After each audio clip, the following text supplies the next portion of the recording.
Alright, there we go. I had a fair bit of last minute setting up to do that I just forgot about. There we go. But everything has been fixed now. So, as I said... Oh, whoops. Need to adjust some volume settings. I'm just going to be doing some Chalice dungeons today. Really laid back. There's a couple of things that I definitely want to get in the Chalice dungeons. Lots of, There's a couple of armor sets you can get in there that look pretty neat.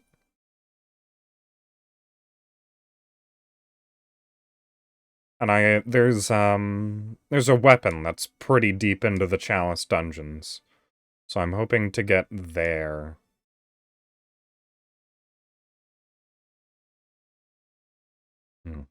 But if you just enter the Chalice dungeons with no bonus settings, like I did earlier with the Comf Chalice. It just gives you the standard level. And you proceed through various different standard levels. And also you turn on the desktop audio slightly earlier. Alright. Yeah. Slightly different because you can't just look immediately to your left and gain 80,000 souls.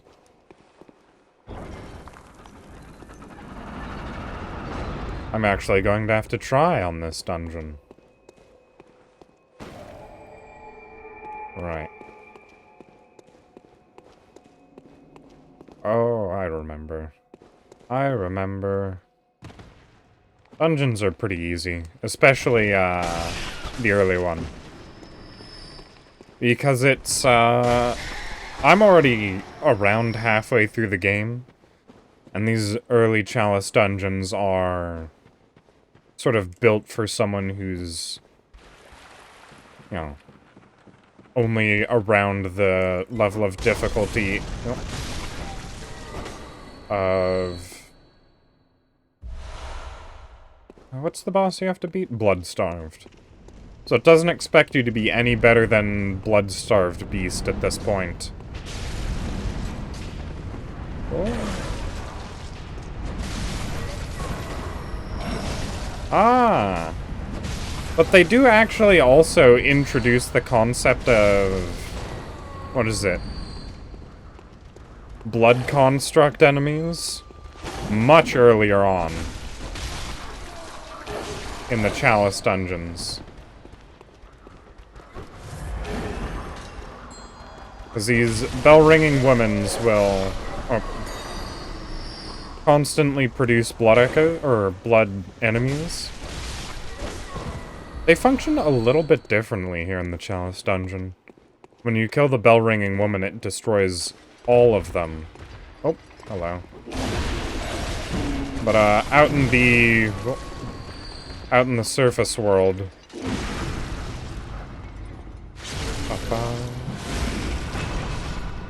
Yes, up in the surface world, it only weakens the enemies. It doesn't outright kill them.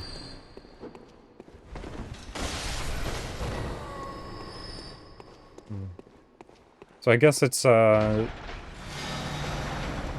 lot less of informing you how things work and a lot more of tricking you. Into not understanding things properly. Yes, these Chalice dungeons are definitely very reminiscent of, is it the dungeons that they're making in, Elden Ring. Hidden 2 is playable again. I was unaware that it was ever unplayable. Hey, friend. Oh, okay.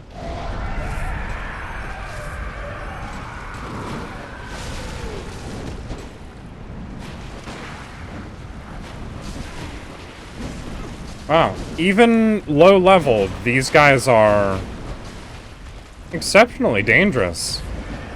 Ah.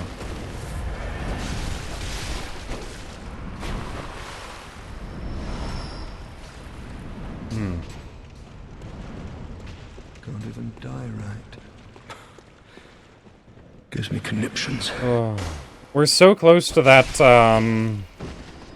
that redeem being...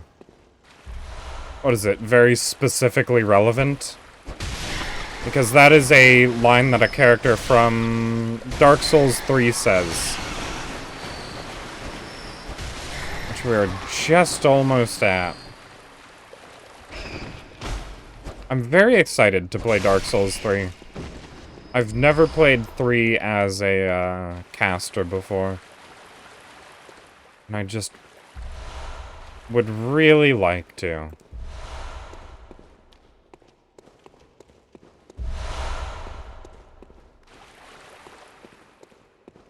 There just seems to be so many interesting things you can do as a caster in Dark Souls 3. And also so many incredibly suboptimal things you can do. Because it feels like a lot of the spells in Dark Souls 2 are incredibly weak and really bad. And I'm interested in finding out what those are.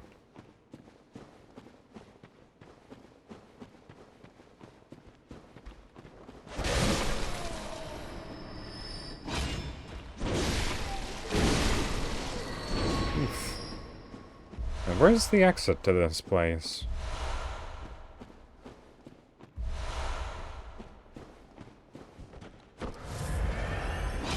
I feel like I'm missing something. That's where I came in from. Is it this? I don't think I climbed this ladder before. Stop it. Get some help. Yeah. I'm doing my best. No help needed, though. If my memory serves... Oh, okay. Well, that was fast.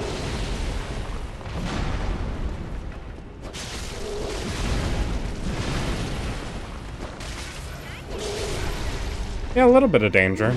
I keep underestimating things in here. Alright.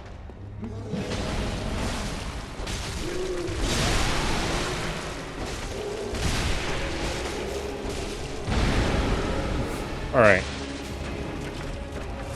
There we go. My goodness. I do not remember you guys doing this much damage.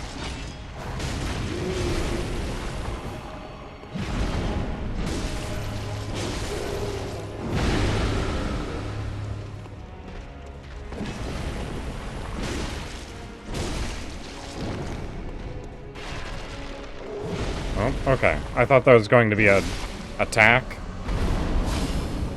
Doesn't seem like it.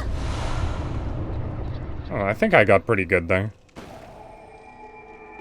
Alright.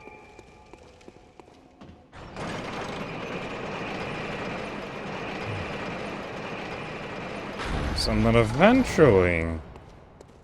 this should lead us to a new Chalice. Sumerian Labyrinth, Layer 2.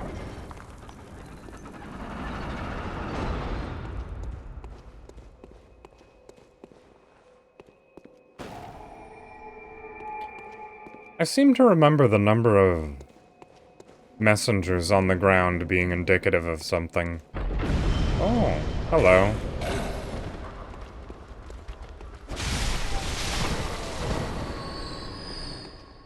That was fun. Just a small heart attack. It's fine.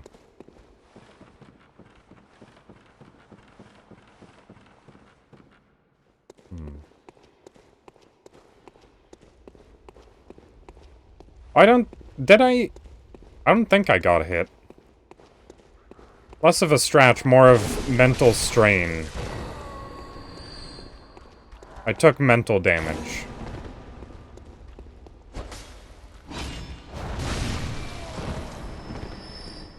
Alright, bell-ringing woman's over here somewhere. There she is. Alright. No more bells for you, I'm afraid.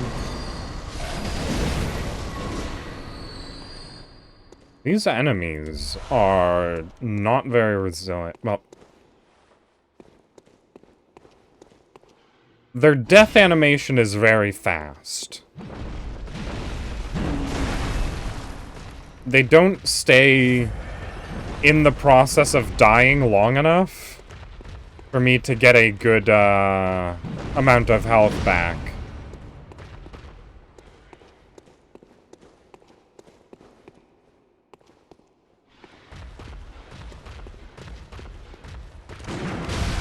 Alright.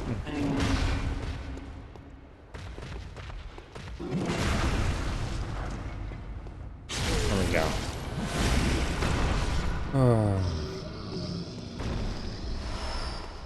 I can see why the monsters in the Chalice dungeons were left out of the main game. Popcorn do I prefer? I don't eat popcorn too often.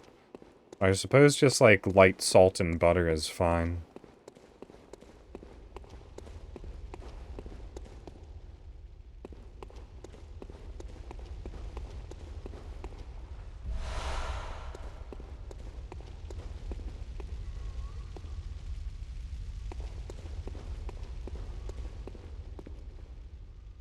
This is a new area, right? I think it's hidden behind a fog wall.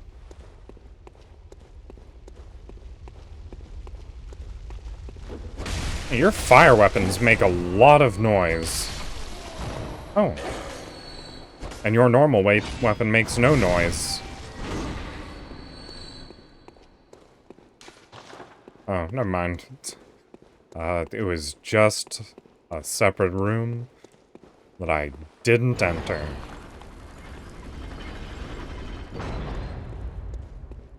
The little bits of rubble were actually, falling on my head and deforming around the shape of it.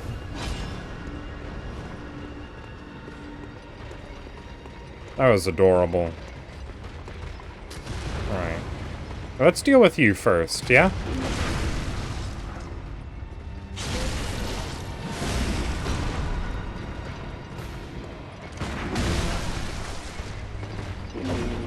Ow.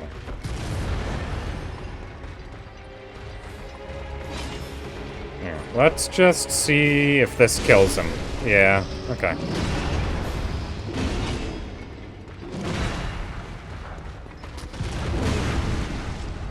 I'm really good at getting simultaneously hit and parrying. It's an unappreciated talent.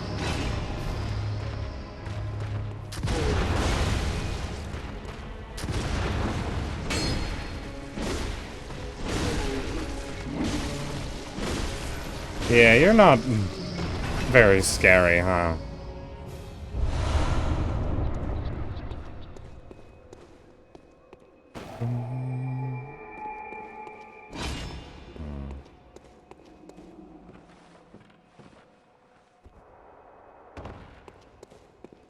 Alright.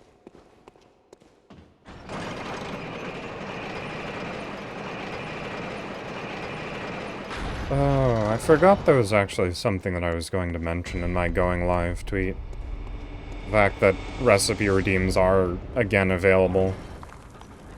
Suppose I can do that now. Maybe I'll wait until I get on the next elevator.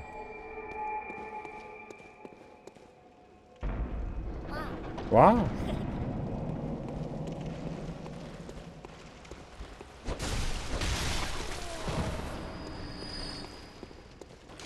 Oh, right.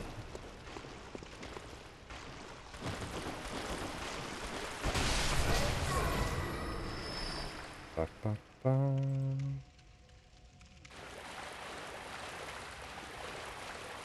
Bong. No fame here, I'm afraid. Yeah, the effects these guys have for casting is really pretty. I like the cosmic effect.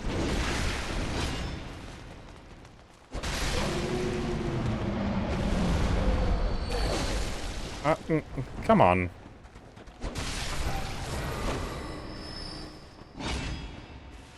Alright, well, bell-ringing woman's over in this direction somewhere.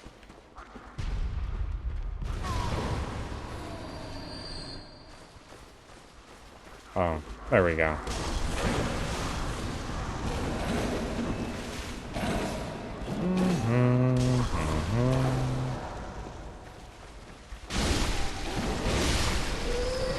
There we go. Oh! There's another one somewhere. Alright. And it'll probably be easier to find her if I just kill these guys and... Oh wait, no, those weren't summoned. Their bodies didn't disappear. They were just normal enemies.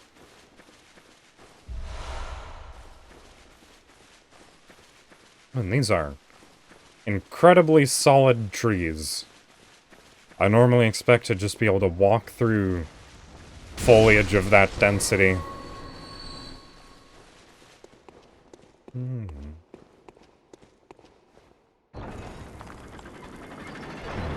I really want to, I don't remember what you guys do, but I remember it's really dangerous. And also that they drop a lot of quicksilver bullets. What was I saying? I don't remember.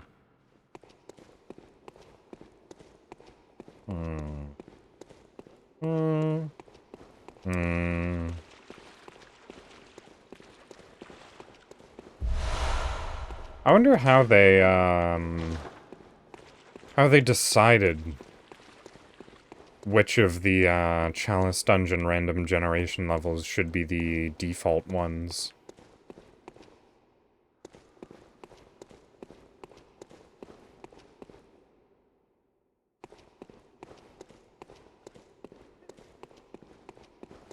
I don't have to be too cautious yet. This is still a really low-level Chalice dungeon.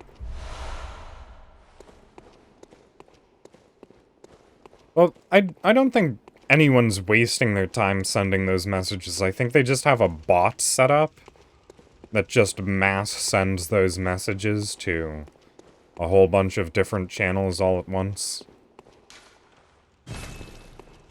So... whoever it is that perpetrates those, you know, scams, isn't losing any time by doing it. Except for the time that they spent to create the bot, or, find the bot that sends out the messages. Alright, there has to be somewhere to go, right? This room can only have so many sides to it. Well, I guess it's just one big circle. There weren't any doorways back there that I missed, were there?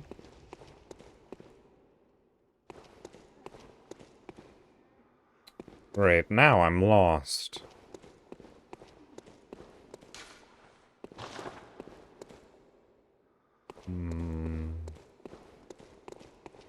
I'm also wondering whether or not I should play Elden Ring with, what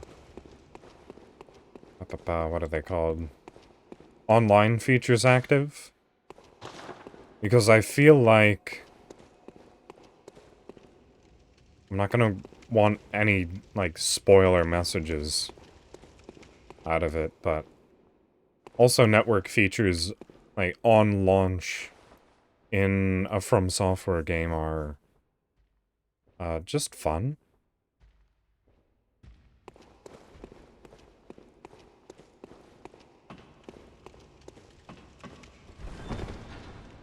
I'll just send that down.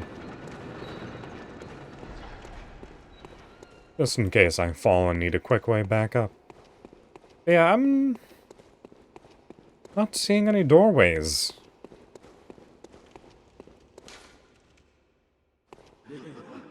Wondrous light. No, that's just another way down. Again, I'll step on it.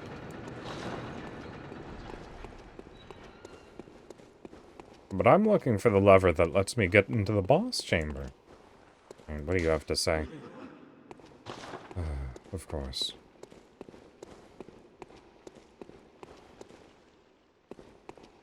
Is there truly nothing up on that second level? Oh, what even is your lock-on point?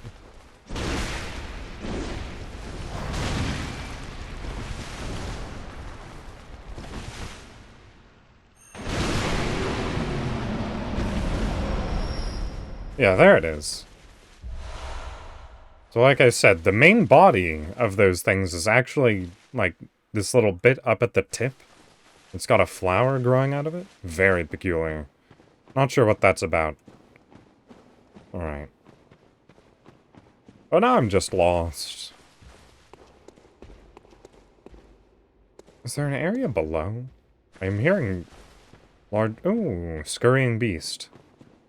Or scurrying nightmare? I think they might be called scurrying nightmares. Ooh. Right. Or are those heavy footfalls I was hearing?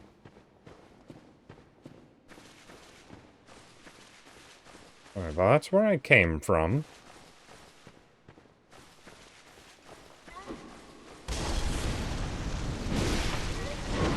I mean, most adventures running towards you with a giant sword probably wouldn't be too desirable for any monster in any game. I'd have to imagine. Right. I'll just head back through the door that I came from, because I'm not finding anything again. I feel like there would have been a pointless ahead message underneath it if there really was nothing there, right?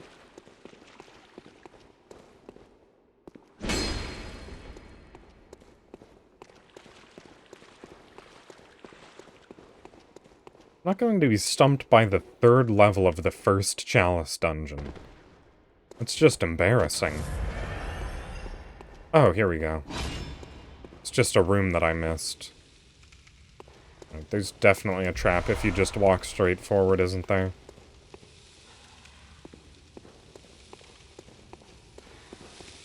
Hey there.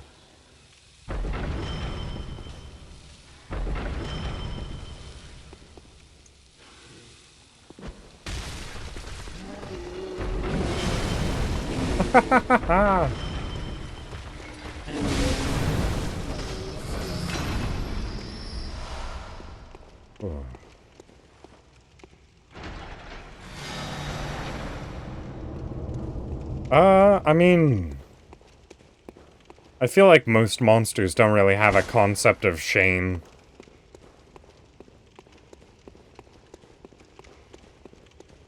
Depends how sapient they are, really.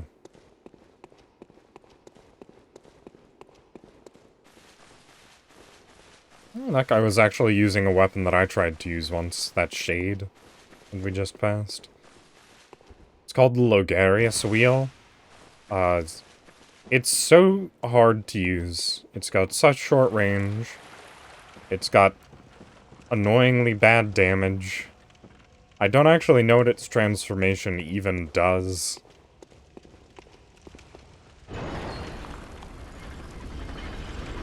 Logarius Wheel is not a great weapon. Oh, hey, a bonus area. I remember bonus areas having a lot of really good blood gems in them.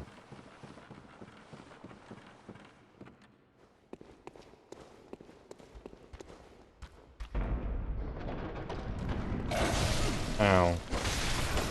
And also being fairly annoying. Oh, another one of you. Ow.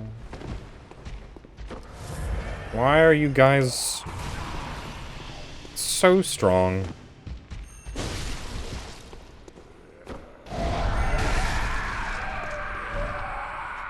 Alright, but I guess your health pool doesn't scale.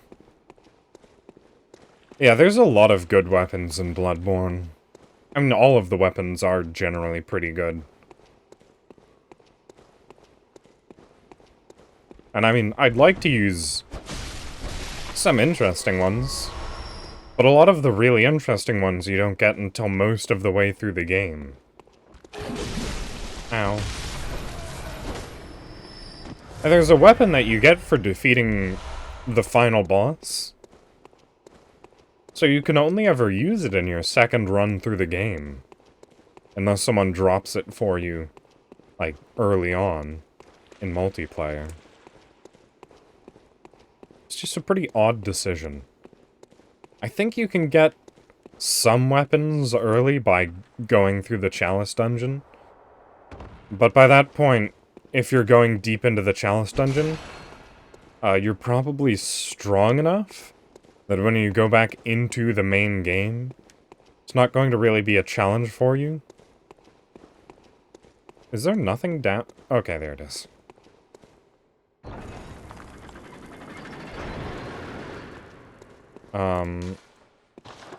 Reeks of trap, yeah. Tell me about it.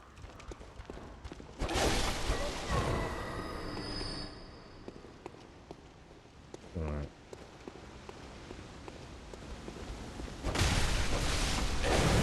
Ow. Ow. Oh. Like, there's plenty of weapons that I wish I could be using that are just so far down the road. You have to... So, weapons in this game are usable based on... What is it? Your stats. So, strength, skill, blood, tinge, and arcane are the stats that govern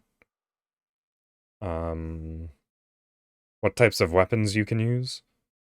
My strength and skill are high enough to wield most different types of weapons, but some of them require very specific blood tinge or arcane levels, which I do not have. But I did say... what was it? So, I'm picking up, you know, every weapon I come across, and I have the channel point redeem that allows you to specify a weapon for me to use. And if I get... Ow. And if I get specified a weapon that I don't have the stats to use, I will, use the cheat dungeon to get enough blood tinge, or blood echoes, whatever it is. Yeah, blood echoes, to get the necessary amount of stats. Only if it's in blood tinge or arcane. Because... I'm not going to be using those stats for any of the key weapons that I'm good with. Alright, I think this is a big weapon boss. So it actually puts me at a slight detriment if I upgrade those skills. Alright, well... I'm at a point where stretching will probably kill me. So, I'm gonna save that for after the boss.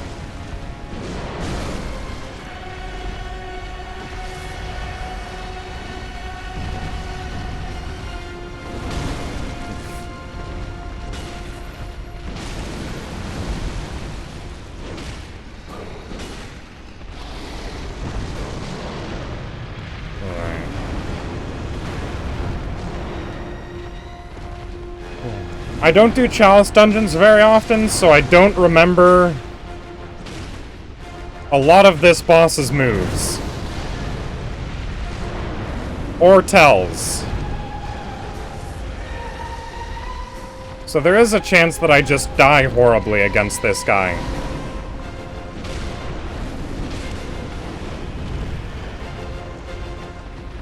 And also he is so very loud. Oh, hey, there I go.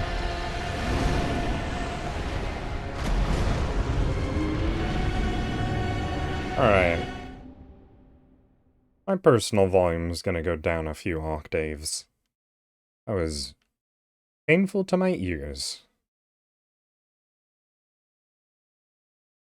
And I think I was actually also stunning that boss into a repostable position. So, oops, on that front.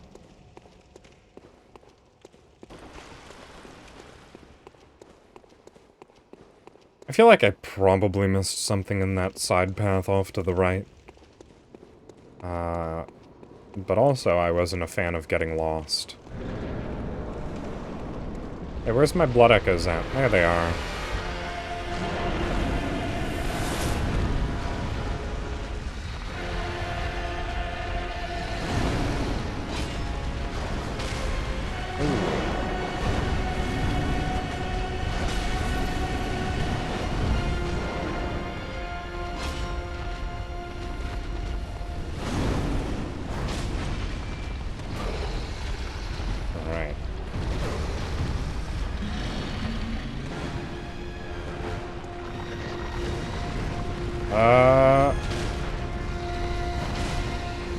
That's a really weird attack. It's so slow.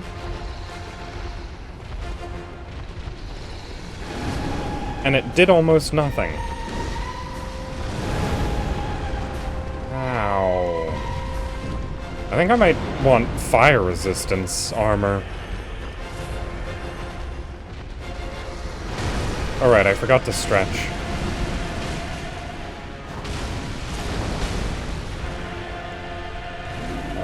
Again, I'll stretch when I'm safe.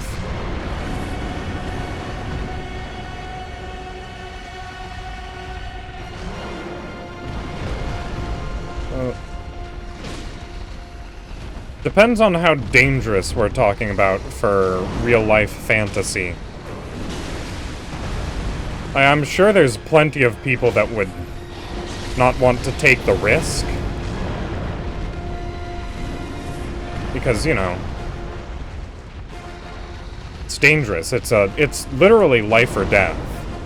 Like, one of the things that makes it a lot more palatable in D&D and tabletop, or even just in video games, is that you don't have to worry about dying. I'd like to think I'd take the risk.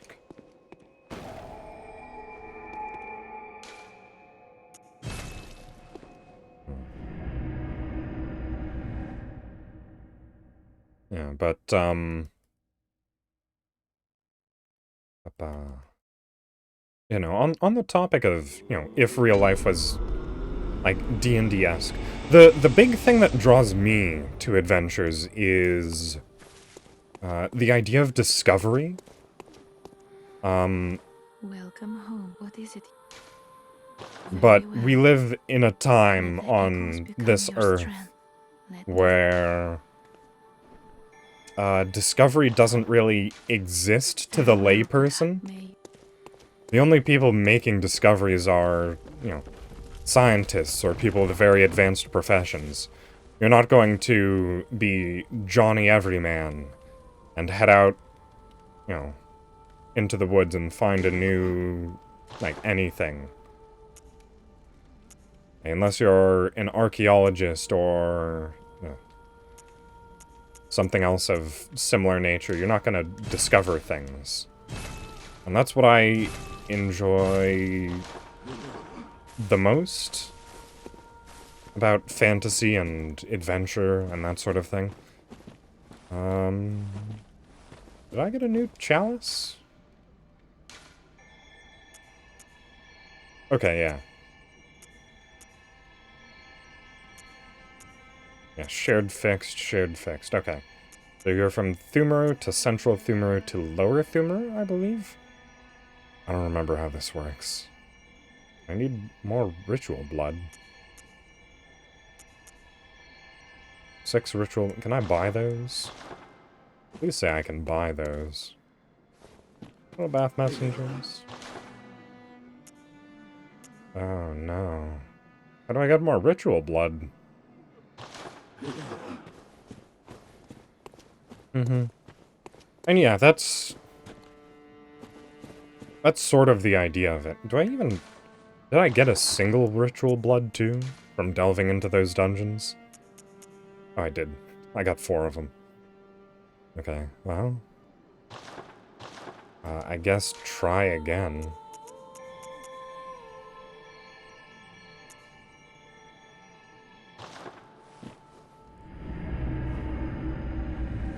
Oh wait, no, the dungeon's already been formed.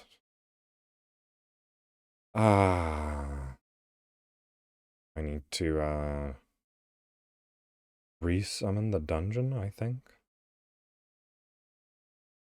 Maybe? Unless there was just ritual blood that I missed somewhere in this entire dungeon. It's probably in the bonus area. I don't remember ever needing to farm ritual blood. Yeah. But yeah, that's the real... What? Limiting factor, right? Like, what... what constitutes easy adventures versus difficult ones.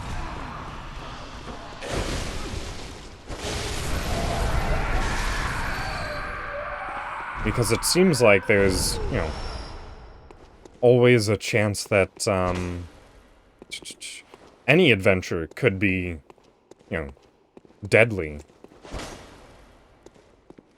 Is that it's a lot easier to die in real life than it is in video games.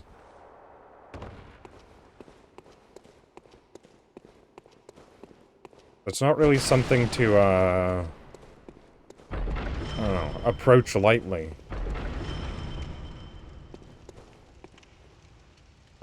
Oh, there is a walkway up there. There is a walkway. Alright.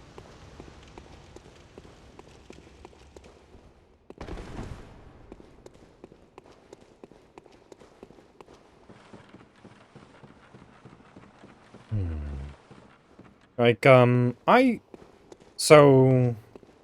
What am I trying to think of? One of the fantasy worlds that I think would be the most interesting to live in, I suppose, would be Monster Hunter.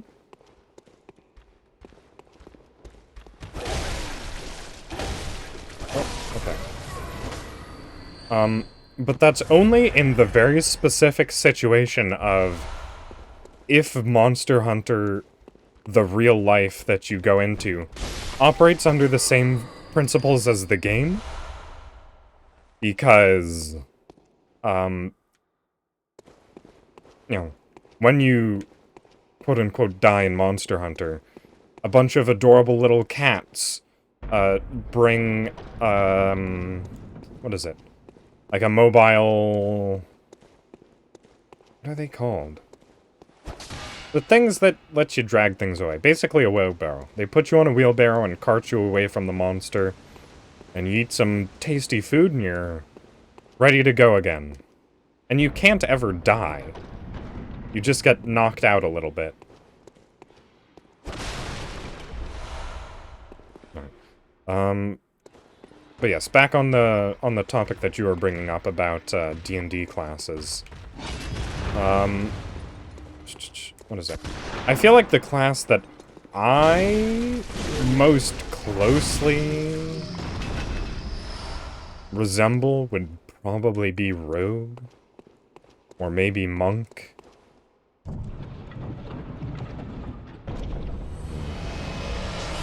Oh, there's the ritual blood that I was missing. Thank goodness. But I definitely like to be able to utilize magic, that's for sure. They're probably an arcane trickster type rogue. I don't know. Not a character that is, you know, super... How to describe it? They aren't a main magic user. Magic is their secondary feature. Their primary feature is roguing.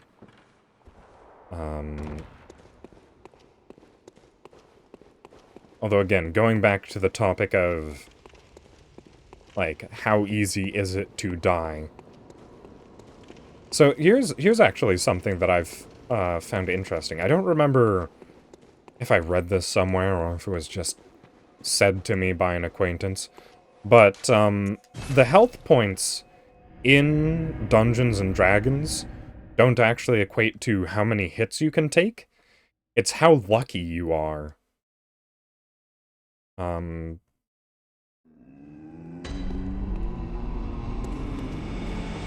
I guess that's probably a bit too simple of a way to phrase it, but the basic idea is you aren't constantly taking hits and getting hurt and, you know, being cut up or bashed around when you're losing health. You're basically just losing your luck until the point where you get hit by an attack serious enough to put you out. That's why you can recover from, you know, a deadly fight with, you know, a bunch of werewolves or whatever. And then literally sleep off every single one of your injuries. 'Cause you didn't technically get too badly injured. You just reduced a whole bunch of luck.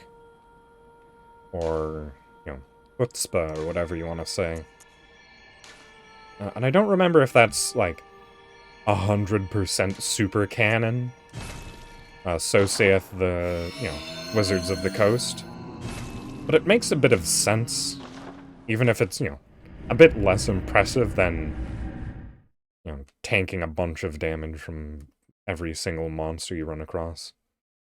But it makes a lot more sense for, like, the squishier characters, like casters or rogues or anything like that. Because those guys aren't getting hit several times over and walking away from it.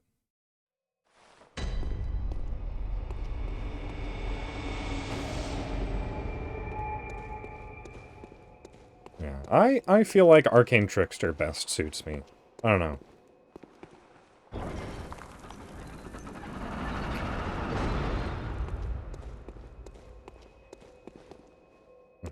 Well, so that would be like persuasion checks or, you know, social interactions with die rolls.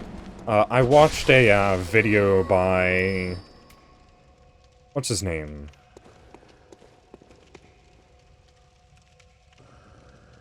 I keep wanting to say Randon, but it's not Randon. Z-Bashu, that's it.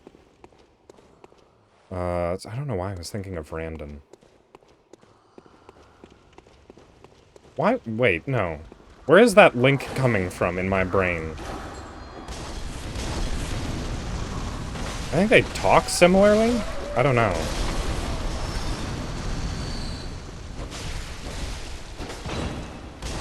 Ow. Alright, that's too many Molotov cocktails. No, Z-Bashu. I watched a video on how social interactions are supposed to be run in Dungeons & Dragons. What was it? Ow. Oh my goodness. And the basic idea is there are 3 levels. Like, this is all explained in the Dungeon Master's Guide. But there are 3 levels of enmity? Is that the right word to use? There's 3 levels of how much NPCs can like you.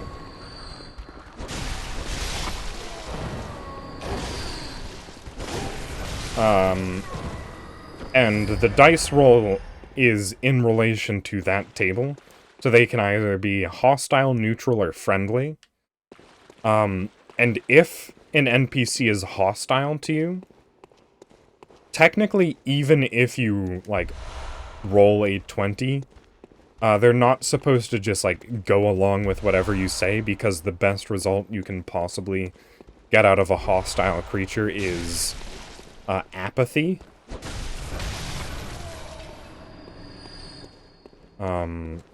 So they won't, like, you know, get you out of jail.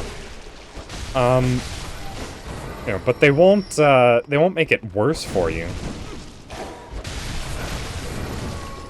And that's where the conversation comes into play. So there's, like, the difference between role-playing the conversation and rolling for the result of the conversation. Yeah, you don't, like, it's not rendered pointless, the rolling, or the conversation. The conversation is, sort of a tool that the player uses to alter how the NPC that they are talking to perceives them.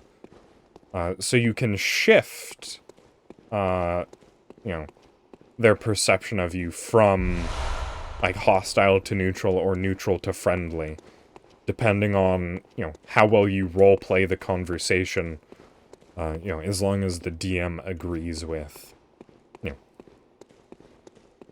It's always up to the DM, how the DM wants to rule it. Like, if you just have a terrible conversation, the DM isn't going to, you know, make them friendlier to you. They could even reduce the relation between you and whoever you're talking with, from, like, friendly to neutral or neutral to hostile. And I've never actually, like... I'm really bad at running character interactions in D&D. When I used to DM, I was a very combat-focused DM. Which can be good in some circumstances, but it's definitely a failing on my part. I guess I just never opened this door, huh?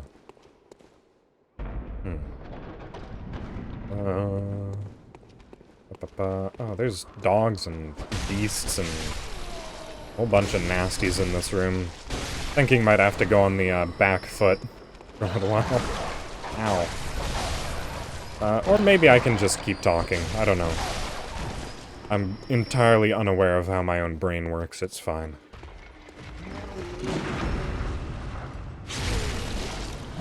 Oh.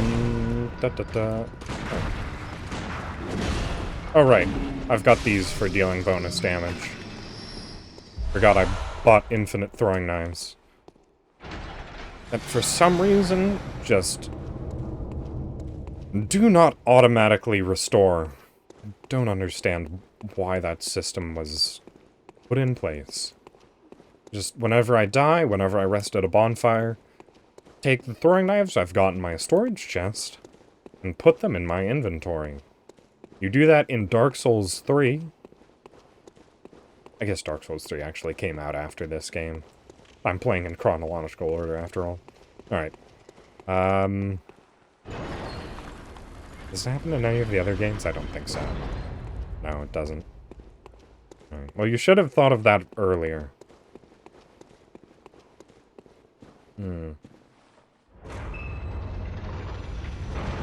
I mean, you don't really have to know how to play D&D. Like, there are rules and whatnot. Ugh. But, if you just have, like, a very competent DM, you know, they can walk you through things fairly easily. I had so much trouble with this guy when he was just a normal enemy. Right.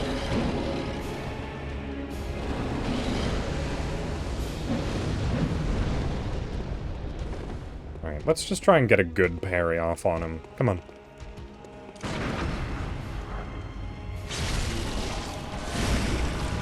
I honestly didn't think I was going to get that parry.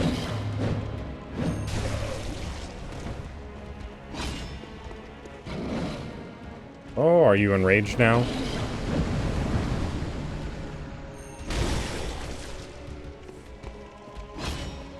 Right, now seems like another chance for a good parry. Come on. You stand up so slowly, player character. I'm embarrassed for you.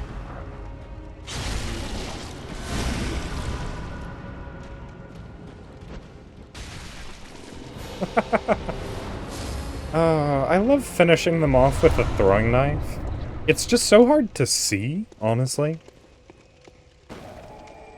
That it almost surprised me when he died, because the throwing knife was just difficult to notice. But yeah, a good DM can, you know, carry a new player through the game. Like, obviously, as a new player, you have to... Is there no lamp?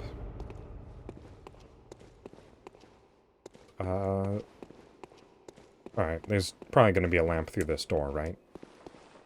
Okay, I can hear it. No, it's fine. I mean, everyone has to start somewhere.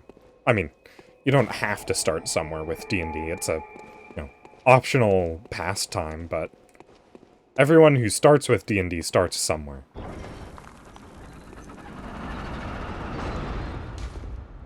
Okay. There's ritual material ahead. I think it's probably mandatory, so... Ah, it's the scorpions. I remember you fellas. You aren't very dangerous from what I remember. Oh no, but you need, like, charged attacks because of your heavy carapace. Wait, what? Blunt attacks, maybe? I mean, this isn't a blunt weapon, but it's the closest I've got. It's a heavy weapon. Right.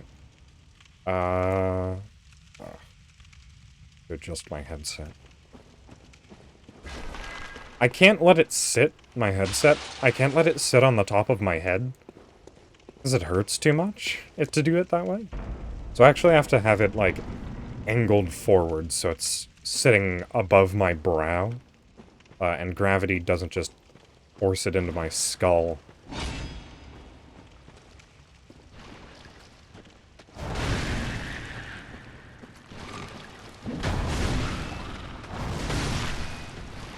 I feel like these guys must have, like, elemental weaknesses. Oh, jump scare. Hello.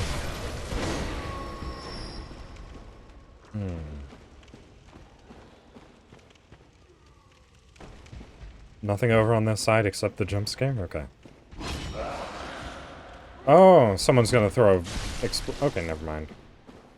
Those were explosive jars on the ground there. Oh!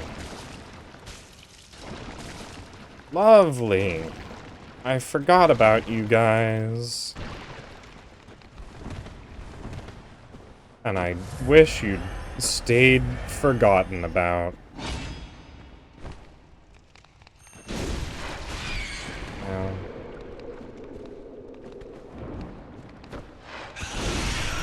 I'm not sure remember if these guys attack the same way as the slimes from Dark Souls 3. Wait, are there slimes in Dark Souls 3? I don't remember. Ah, that was too much damage for a slime. Alright, well. Now whenever I'm in caverns like these, I'm gonna need to keep my eye on the ceiling. Sand. Okay, I guess it's ahead of me.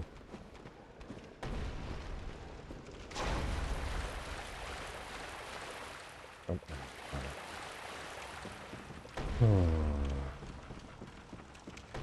Let's see, I guess back on the topic of D&D, because I was having a lot of fun discussing that. I was actually on a one-shot campaign a little while ago. I don't know if anyone who normally watches my channel saw it, but Aster VTuber, the wizard, like archmage VTuber. I was on their channel for a spot of one-shot detective D&D, and I did pretty well, if I do say so myself.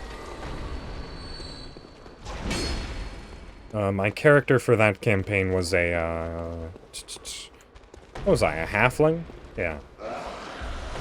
So I was a halfling, ex-town guard. My class was Bard. Mainly because there was one spell in particular that I wanted, and I needed the backstory of Town Guard, so Bard made the most sense, because the only other class that gets that spell is Druids, which aren't the most Town Guard-esque class, so. What I wanted was the spell Heat Metal, because you can be horrifying with that spell. The basic premise behind my character was that I was just a unbelievably polite, soft-spoken guy. But when it came to combat or interrogation, he turned into a terrifying monster who has no issues with torture. Because Heat Metal is a horrifying spell. And if you use it, your morality is automatically thrown into question. Because no good character would ever use that spell. That's for sure. Ow. Because if you are unaware of what the spell Heat Metal does,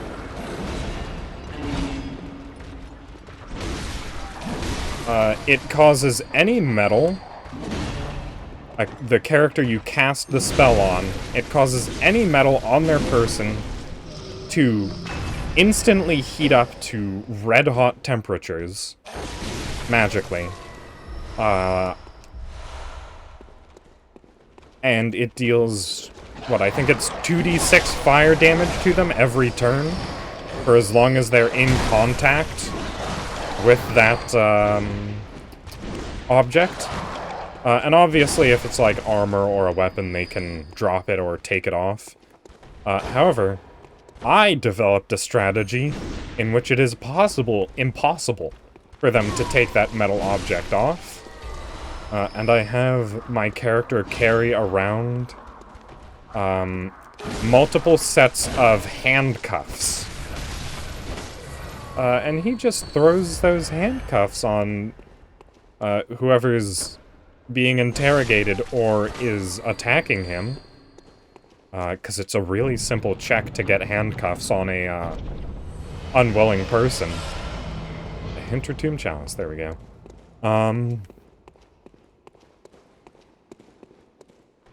What else was I saying? Yeah, and then they 100% can't take it off because you've got the key, and unless they can literally break the handcuffs off, they're stuck. And that can deal... What's the total damage of that? It lasts for a minute, and it deals 2d6... it deals a total of 20d6 damage. Don't be fooled. No loser while there. Yeah. It deals a total of 20d6 damage. Over the course of a minute. And you can do that at level 3. It is a level 3, or it's a level 2 spell. That deals 20d6 damage. It's very strong. But of course it only works on something that you can force to be in contact with metal for an entire minute. So like against beasts, it's not as good, because they don't have, you know, wrists to attach the handcuffs to. It works almost exclusively against humanoid opponents. Man, that area that I was just in was entirely side dungeon. Oh, hello.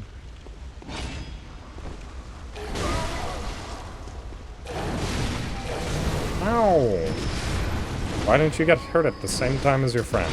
Unfair. Not a fan. Come on.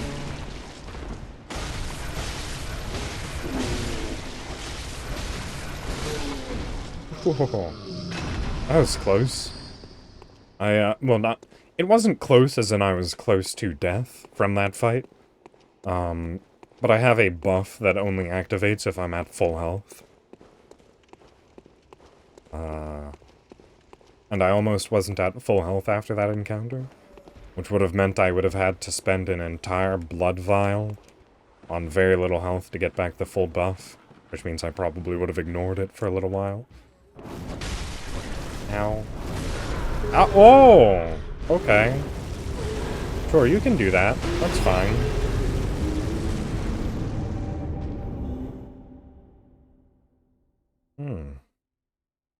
Yeah, I was not expecting that much damage.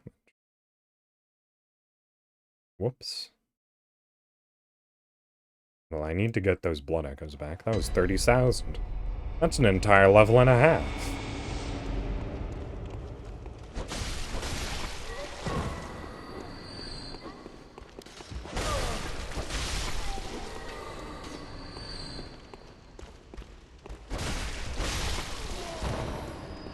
But I'll be slightly more careful about climbing this ladder, I suppose. Alright, wait, does the lady up here have my blood echoes? Probably. Yeah, you do. Okay, I got my blood echoes back. I was not about to stick around to let that second pyromancer woman just absolutely murder me. Hey.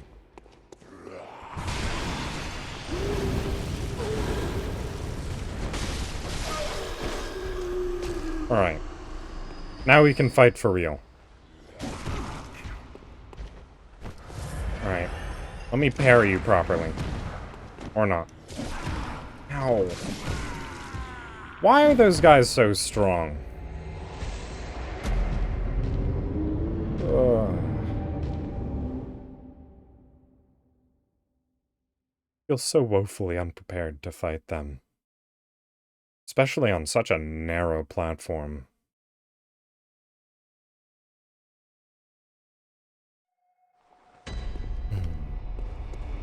Alright, take 3. With extremely dangerous mobs that can two-shot me in under, like, 3 seconds.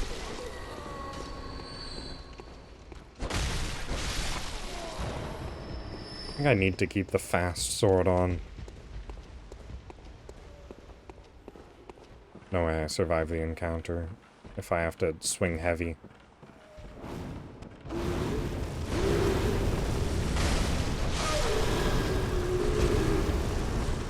Oh, thank goodness you were the one that absorbed the souls. I don't know what I would have done if he'd gotten them. Alright. Ah! Oh, these tapestries definitely don't help my ability to see.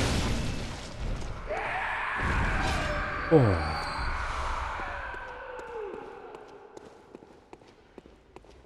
Getting my vision stuck behind tapestries is... basically, it's just unfair.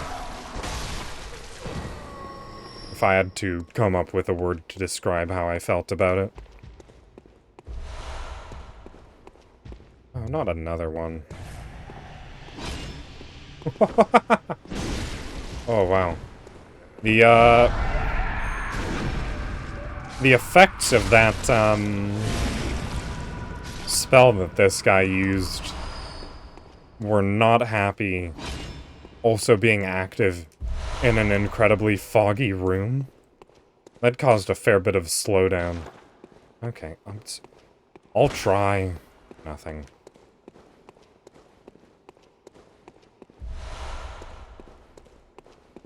Wasn't expecting anything, but it got my hopes up. For nothing. Yeah. What was I saying?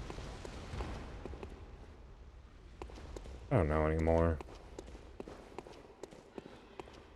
Will I ever know what I was saying 10 seconds prior? Or will I always have to ask for confirmation?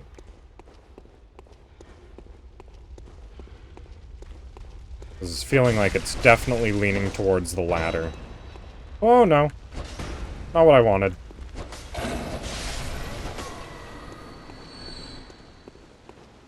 Yeah, I'm back at the start of the area.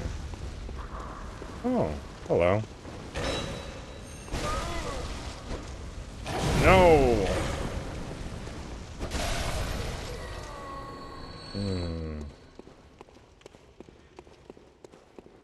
Is there any more dungeons, D&D stuff? No, not really. I haven't played D&D in so long. I was so relieved to, actually get into, Aster's game. So I've just been craving D&D for so long. And to finally get the chance to, well, play it again was really nice.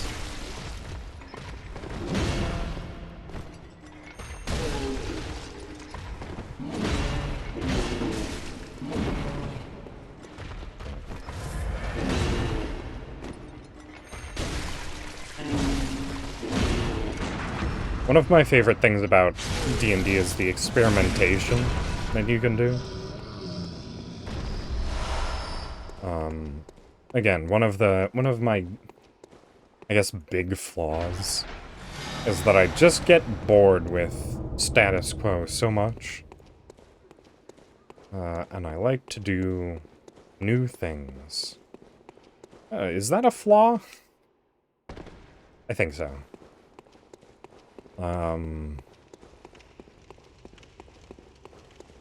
What was I saying? Right. And I just like seeing new things. I don't know how else to phrase it, though. Ah, here we go. This was one of the bosses that I was looking forward to getting to. I also wish you would stop doing that. Come on.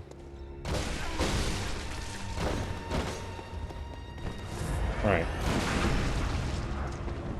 So this... Ow. Alright. You can get this guy's armor if you kill him. And it looks really, really good.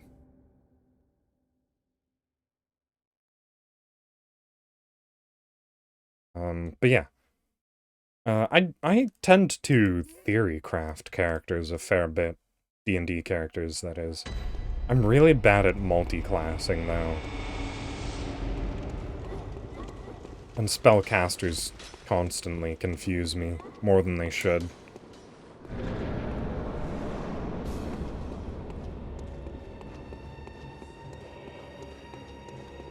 Which is why I was pretty relieved to, play a spellcaster, even if it was a bard, who are fairly light spellcasters, all things considered.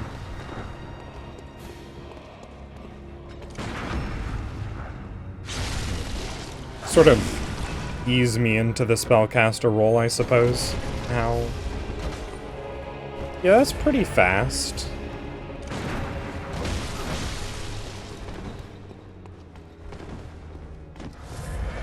Alright. Yeah, you really just have to preempt his sword strikes? Ow. 'Cause there's no way that you can react to them. Alright, come on. Go.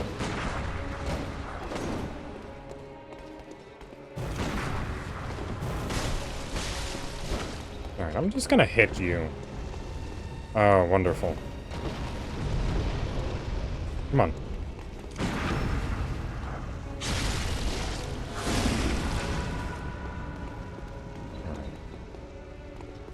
Let's do this one more time.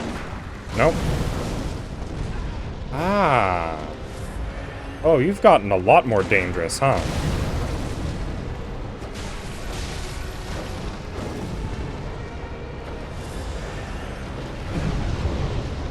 And the fact that his sword swings throw out flames now is, oh, definitely not good for me.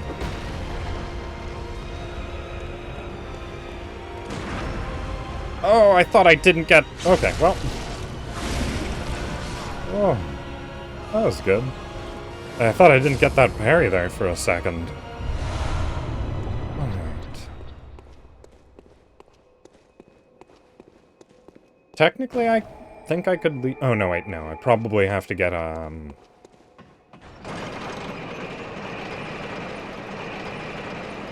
What are they? The Chalice ingredients? They have a name, but I've forgotten it. Alright, once again, let me grab this lantern before delving into the next set of dungeon. I should probably head out and spend these blood echoes. I'll do that after I go through this side dungeon. Alright.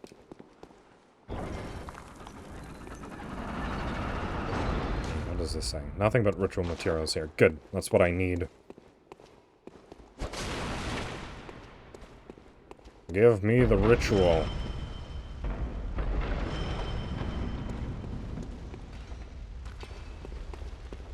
Let's just back up and let that guy come to me. Oh, those guys. 2 of them. I think 2. Yep.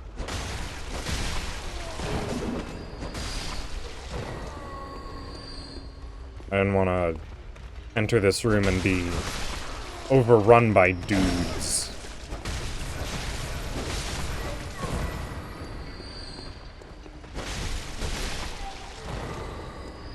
Oh, I can see the flames of that one guy through the door. Here, why don't I just preempt that a little bit?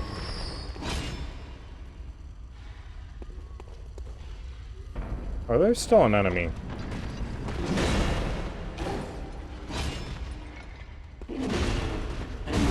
Oh, no.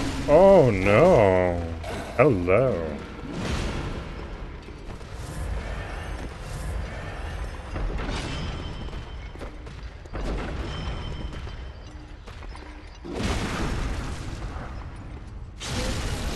Oh. There we go.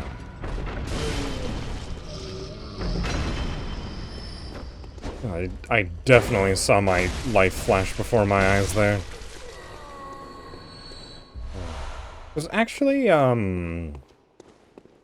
clip from a movie. Not a clip, sound clip from a movie that I wanted to add as a sound redeem. I don't know who's seen the movie Chicken Run. Rather old, like, sort of classic claymation movie. I think it's by the same creators as Wallace and Gromit, if I'm remembering correctly. Oh, my weapon's at risk. I guess I'm gonna have to swap to a new weapon, then. What else do I have at +6? Do I have anything at +6? Nitrous is at +5. I guess that's the closest I can get, really.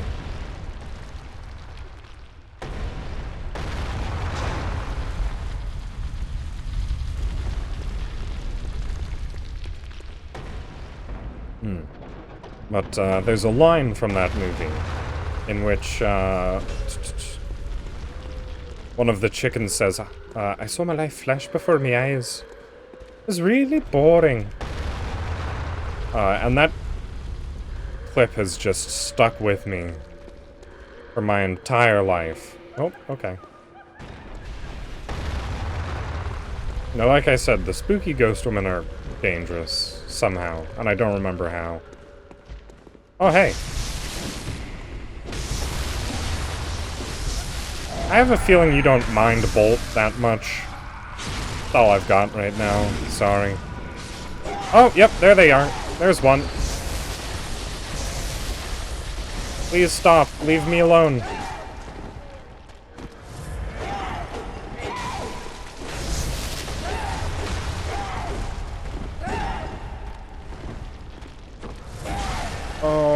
Okay.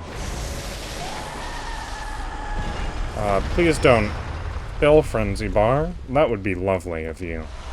Okay, thank goodness.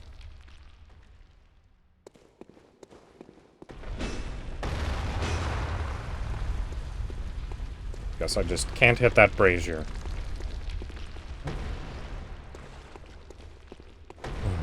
Oh, Refax, hello. Yeah. Definitely could have been better directed. Not enough plot twists.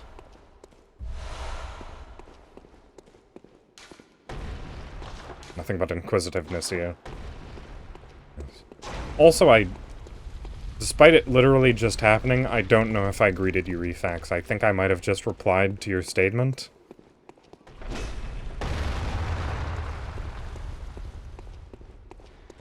But I greet you as well. Just in case. I did say hi, okay. I was like 40% certain that I did.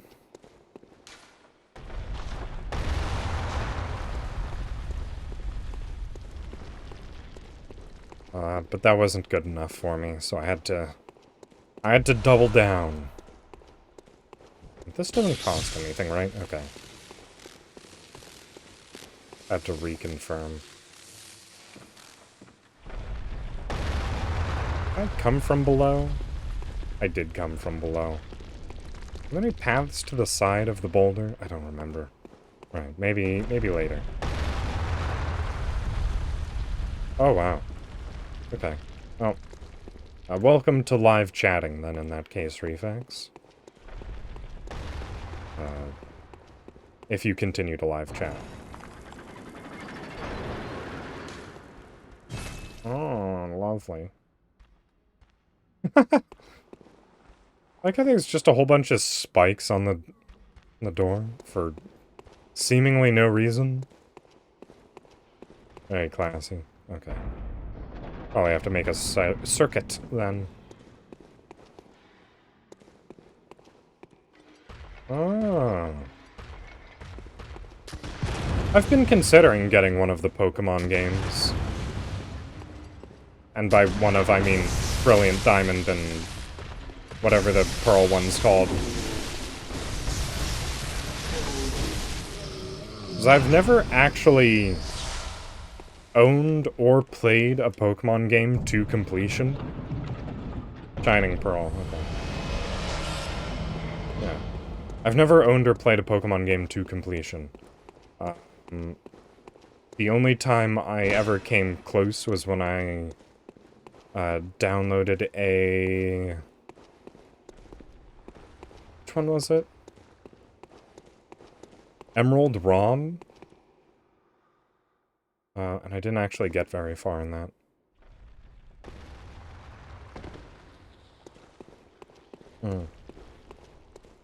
No, Oh!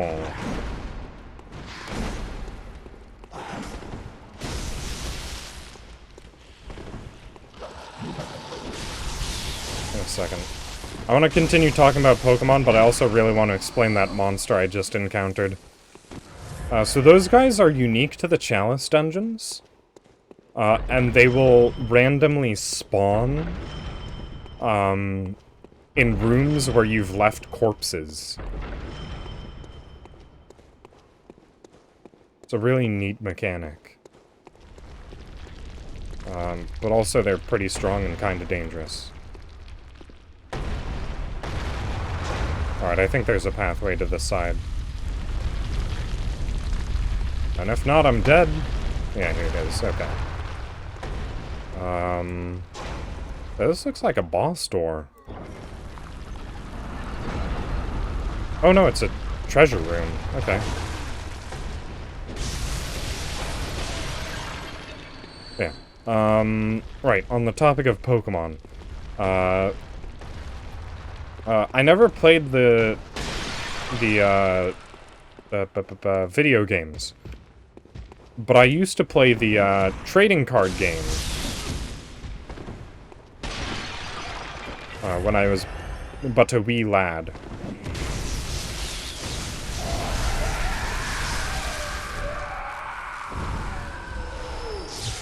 And I have fond memories of that. And I had always wanted to play the video games, but I never actually had any handheld consoles up until this point in time where I own a Switch.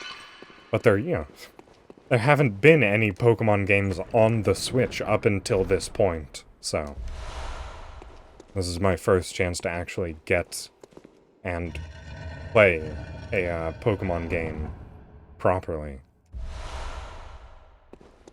I've been debating whether or not I should stream it or just get it for myself and play it by myself.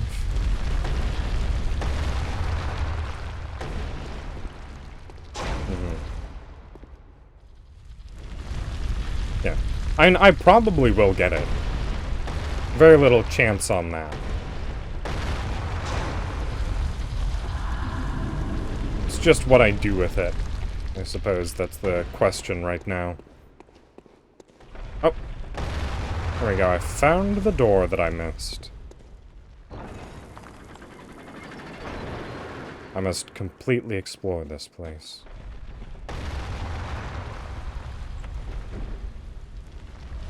This is a good message. Time for treasure. Oh wait, no, I meant to... No, I meant to rate it fine. Whoops. Alright, I'll make up for it on this note. Wait, what?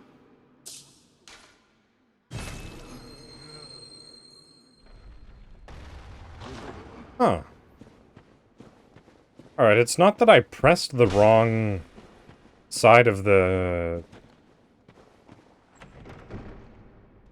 What's this called? The touchpad? On the PlayStation controller. Just didn't register the correct side that I pressed. That's odd. That's very odd. Alright, well there's still one room up here that I've missed. Gotta be up here, right? Hello? Living enemies? Anywhere?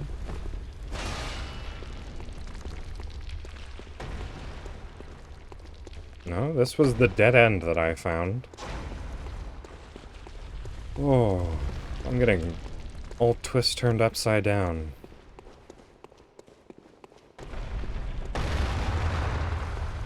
Yeah, because there's still this locked door here. Let me in. It doesn't open from this side. Oh, I wonder if this is the main dungeon behind that door. Because I'm still in the pre-dungeon right now. That's entirely possible.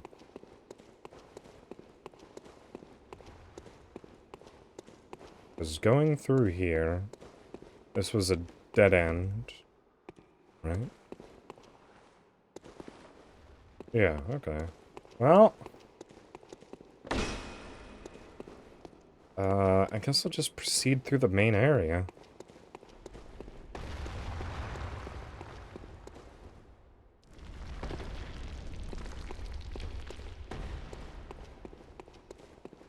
It's like, I literally cannot think of any other way to get through there. Alright, yeah, this is the direction of the main zone. Okay, well, here's to hoping, I suppose. Alright, what do we have in here? Oh, wonderful. Another one of the sack-carrying murder machines.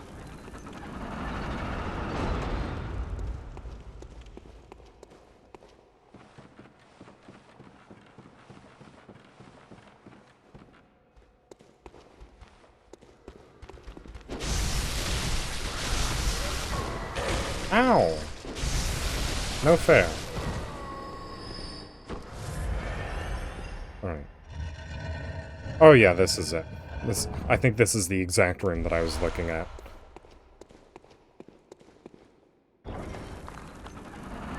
No, there it is. Okay. That's annoying. Just don't have that doorway. Leave it a mystery.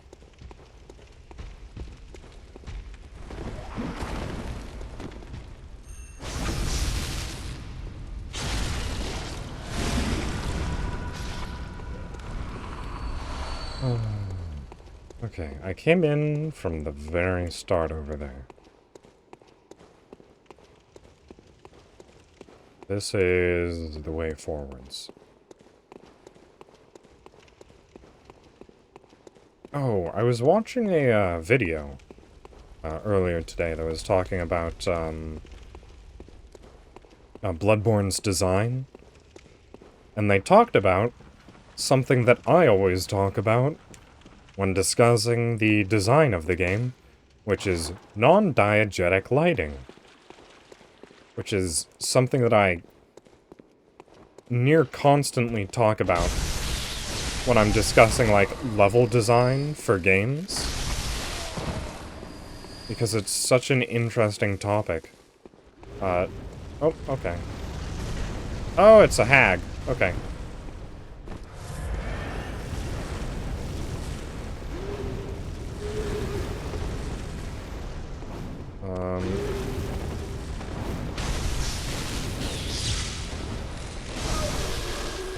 But non-diegetic lighting is, where they artificially create lighting where there isn't any, to show you how to move into the next area.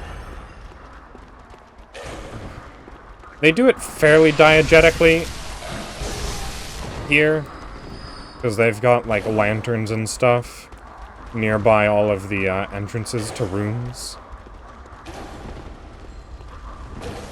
Right.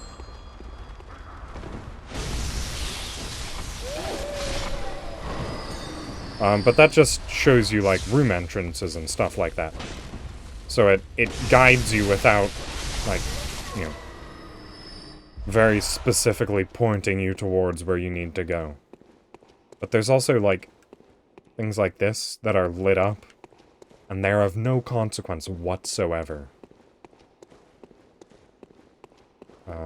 Which is unhelpful.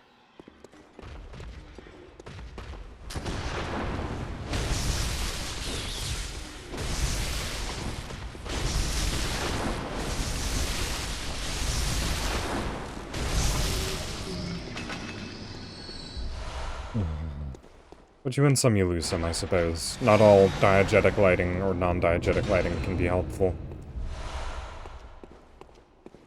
Especially in a procedurally generated dungeon like the Chalice dungeons are.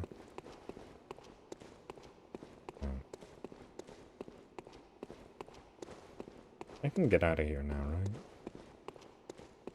Please, allow me to escape. I think there was one side path that I didn't take. Which I probably should, because Chalice materials. Yeah, it was the one in the middle here. Which I could have just entered by falling off.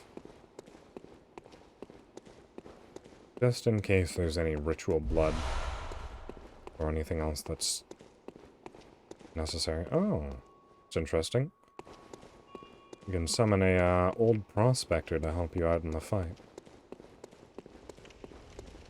Well, sorry, Oleg. I don't think I need any help in this fight.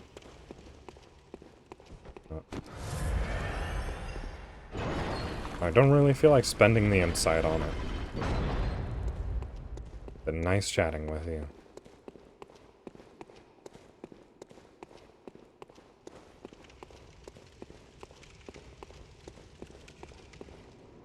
Alright, what's the boss now?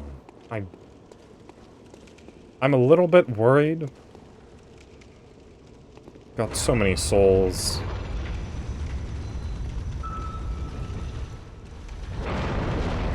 Ah, Sumerian Descendant. Took me a while to be able to lock onto him.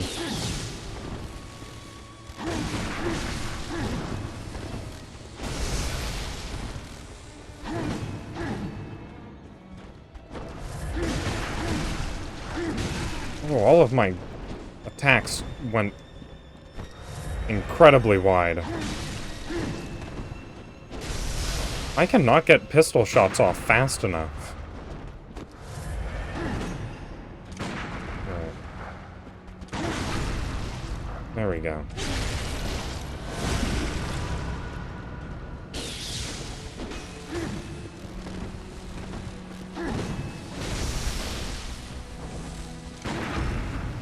Right.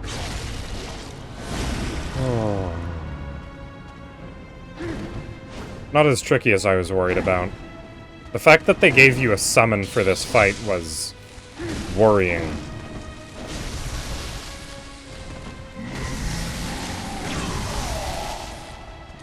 Oh.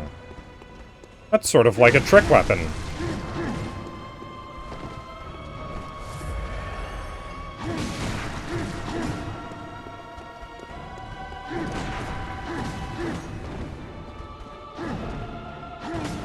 Right. That's irritating. I feel like the bullets are just missing him. I think his hitbox is too small to get consistently hit by the bullets. Oh, and there I go.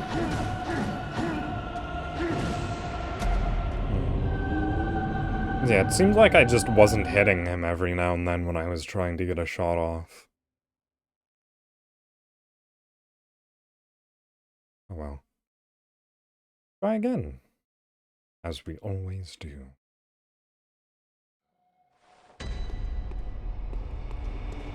Alright, and the boss room is just straight ahead.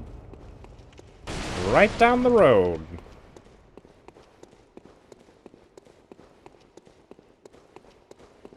Alright, let's see. What else did I do today? And by what else did I do today, basically means what YouTube video did I watch. Because the actual actions of my day were unremarkable at best.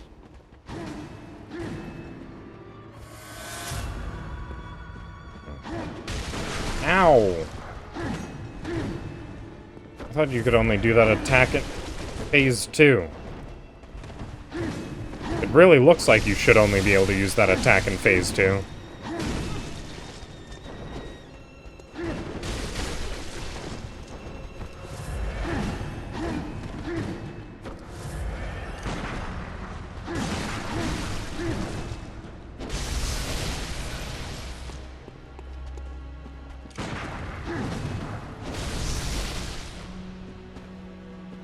Alright, Descendant. Ow.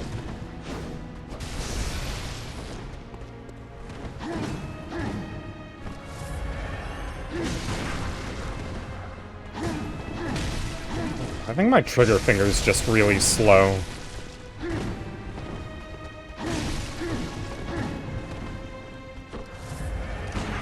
Come on. Nope, okay, normally he has a follow-up attack. You just cannot walk up on this guy.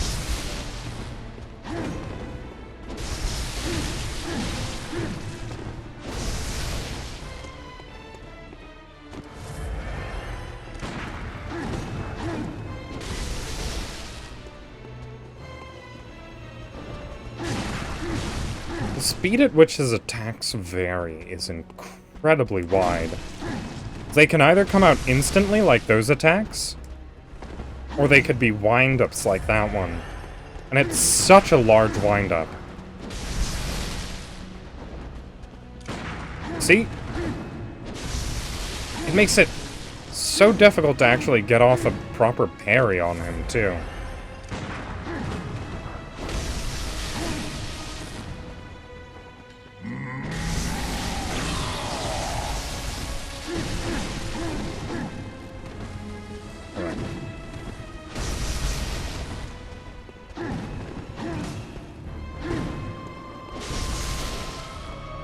His attacks seem slightly easier to predict when he's got his double weapons now.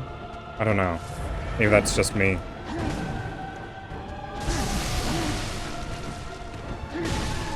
Ooh. My dash attack just sailed absolutely wide, and now I'm dead.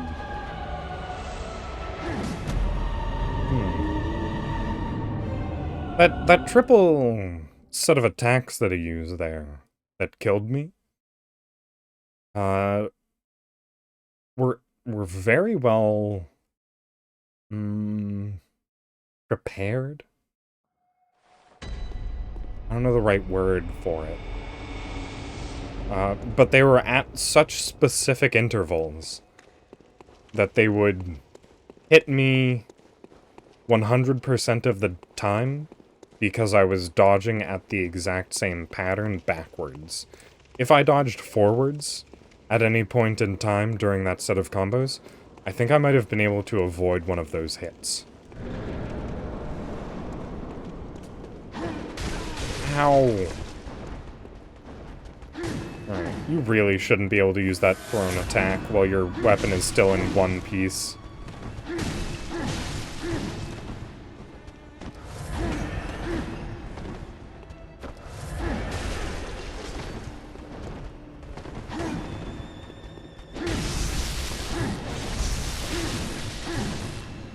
I was absolutely saved by the wonky elevation there.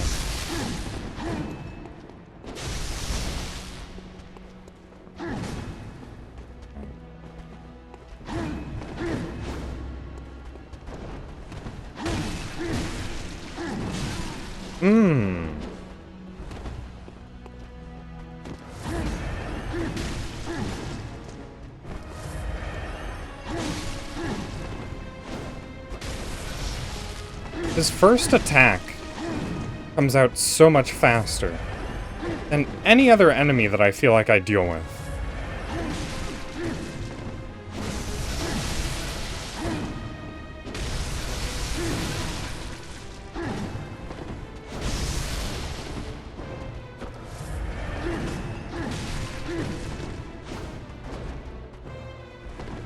Alright.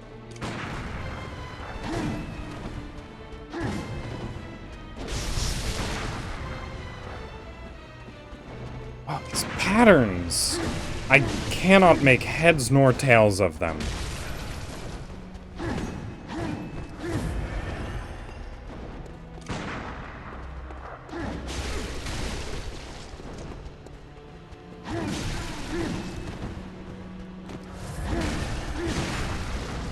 That 100% should have been a stun. Ooh.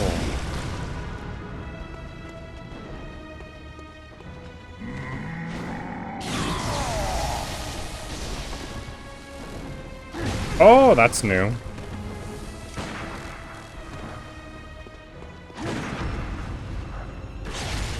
Alright.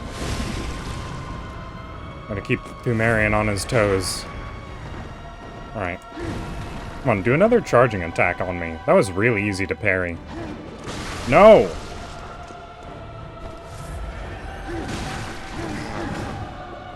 Alright, do it again. One more, please. One more. Stop! Stop throwing your sickle. There we go. You've caused me quite a lot of pain, Thumerian Descendant.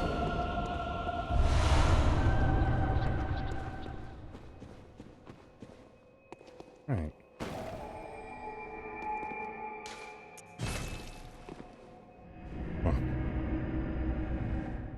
I am very glad to finally be able to put these Blood Echoes into an investment. Because, oh my goodness, I'm carrying too many. Welcome. What is it? Very well. Let me... Is this enough for 3 levels? It might be. Right. Guess... I'm not really going for any builds. I'm trying to be, like, omni-competent with all of the weapons.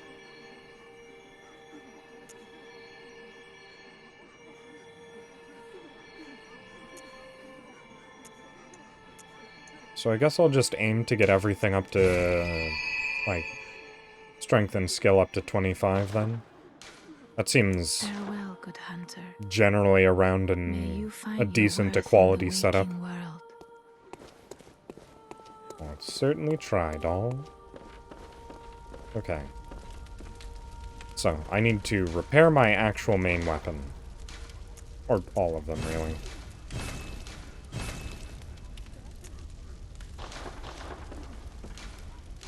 Nope, nope, that's not what I meant. Ludwig's Holy Blade.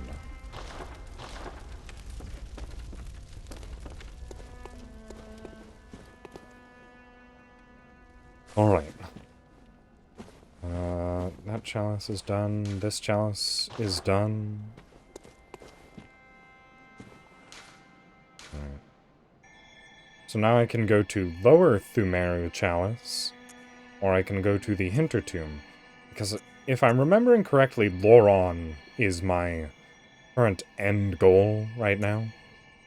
I don't think I'm going to get there in this stream, but I'd like to get to Loron eventually in order to, get the Beast Claw. Wait, what? Oh, I don't have enough Blood Echoes. Okay. But, yeah, because I spent all of it leveling and repairing.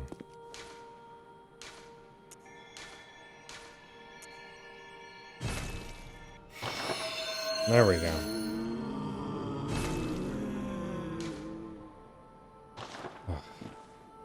And the aesthetics of this level, if I'm remembering correctly, should be changed.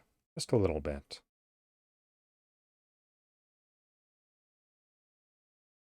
Don't remember what exactly it looks like. I remember Loron looks incredibly different. It's like desert-themed. It's got very, very good-looking,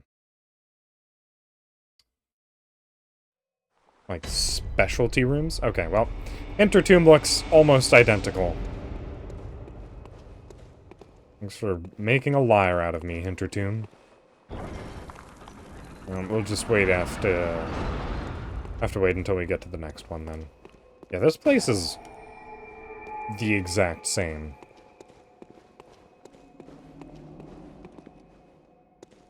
Oh, this is a new type of room, though. Fancy. There's a little spiral staircase. And nothing else, really. Maybe this place is just a tad bit more overgrown? Oh, hey, bonus souls. That's nice. Someone's definitely gonna throw an explosive in here, right? Those are oil-filled urns.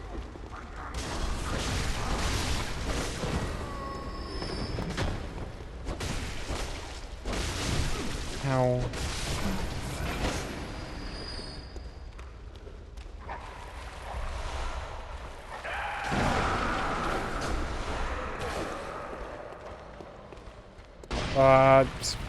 I have no idea what any of these sounds are. There's no enemies in there. Were they above me?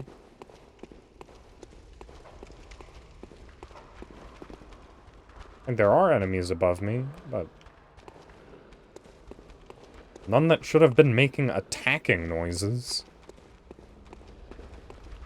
What even was that? Alright, oh yeah. Oh, hey. Whoops. I'm just gonna destroy these ahead of time. Alright. There's like berserker-type enemies. The one that I just killed was a, sort of berserker-style enemy. They scream a lot, and they run like a, wacky inflatable waving arm tube man.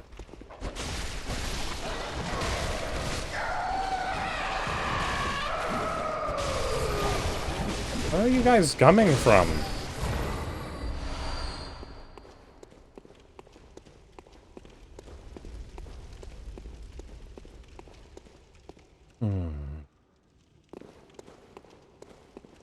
Yeah, I guess back onto the Pokemon topic. Gen 4 is... Oh, hello, Pats. Talking about Pokemon right now. Gen 4 is around the time where I stopped, like, paying very close attention to Pokemon. So I'd probably be interested in playing the Gen 4 remakes.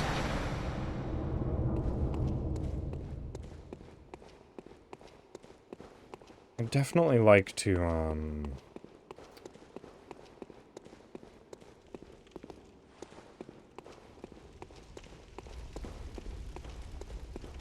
There's a couple of things that I need to do right now.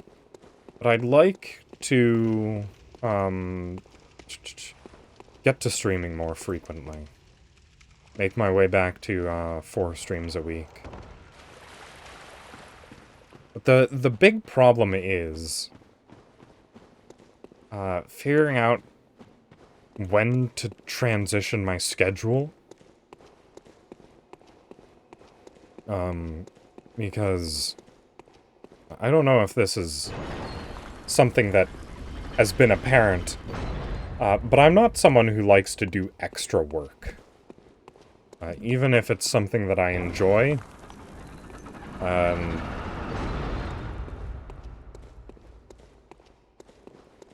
kind of weird and difficult, because, again, my schedule is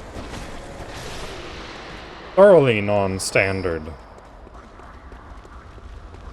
pick that up in a second. I have to kill the bell-ringing woman first.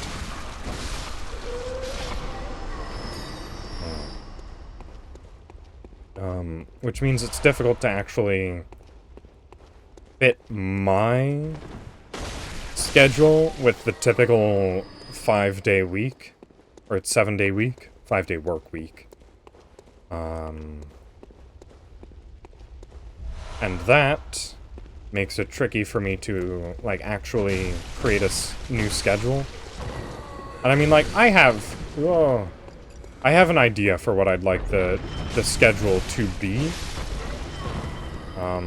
But I just sort of have to write it out.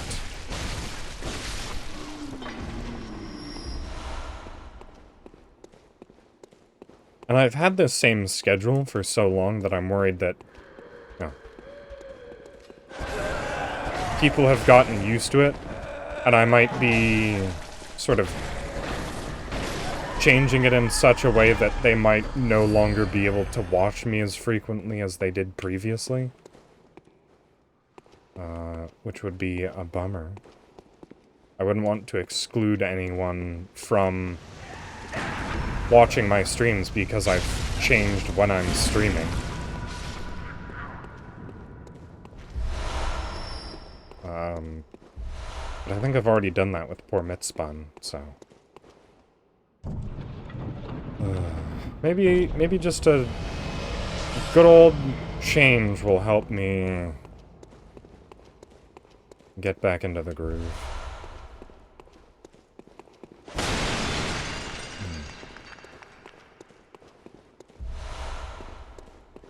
And I definitely need to free up my weekends. Because I'm pretty sure that is putting too hefty a strain on, like, my personal life. Because for me, what is it, Wednesdays and Thursdays are my days off of work. And those are the days that I do my 2 streams in a row.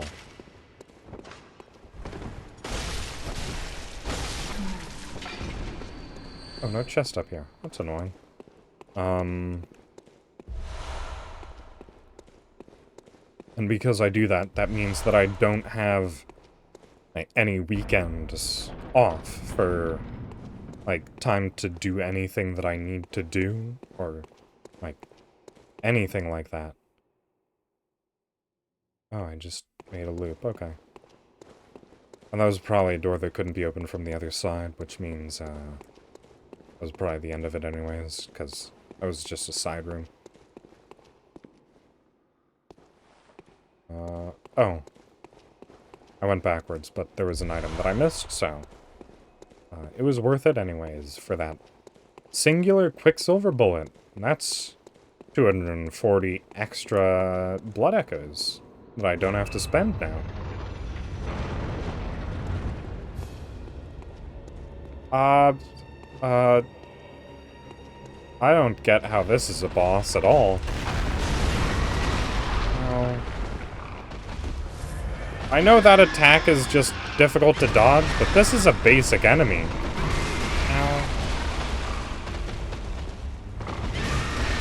Alright, maybe it's a stronger version of the basic enemies that we've been fighting thus far.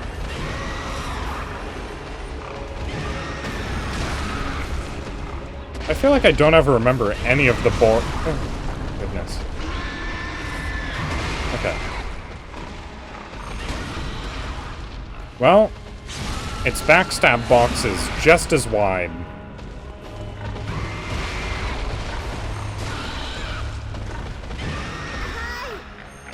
Oh, Auro. Hello. That is, stop doing that, please. Auro is one of my, art siblings from Akihiko. Good to see you. Oh, okay. Well... Is that the only thing that makes this enemy a boss? The fact that it has a, back kick attack? And I guess it's increased health. Hope you're doing well. I haven't yet had a chance to visit any of your streams, I'm afraid, Arrow, so... glad to see you here. I'll definitely try and stop by one of your streams when I get the chance. I'd like to, support my family as much as possible.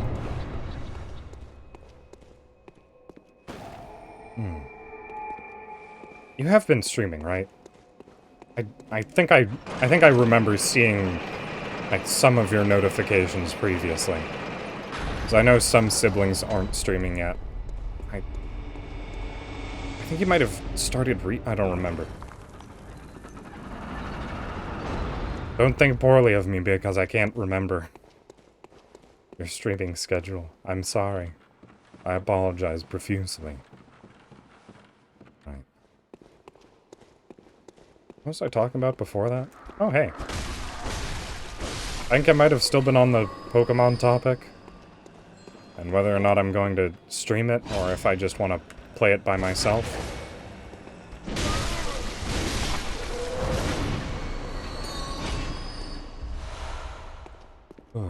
I am leaning a bit more towards stream.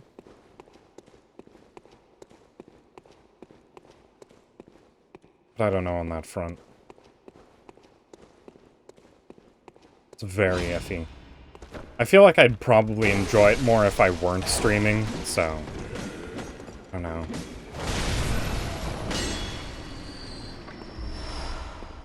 Because Pokemon seems like the game where I would just... do absolutely nothing but min-max and power level all of the fun out of it. And that's definitely one of my weaker streaming points, is just coming up with conversation topics when I have absolutely no input from the game. Oh. Like, this is probably the closest I've been to a stream where I'm just like, you know, chatting with no main topic, because the Chalice dungeons are a whole load of nothing. Because it's just like repeated enemies and auto-generated levels. That's where I came from. Topic. Right. And I feel like Pokemon streams probably wouldn't be too engaging.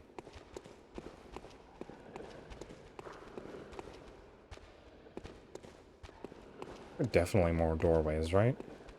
I can hear enemies. Okay. Yeah, it just didn't take a right here.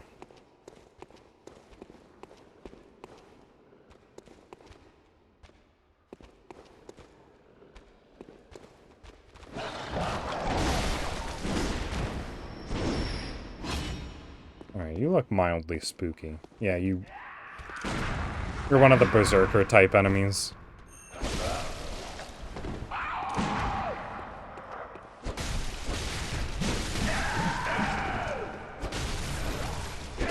Oh no!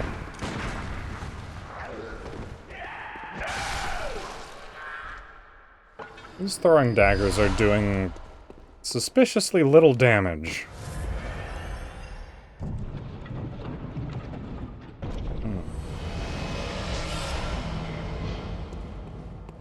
Yeah, that was definitely a necessary find, the ritual blood.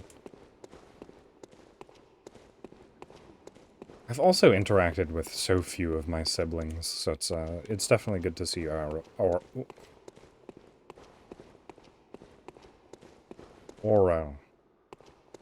Oro?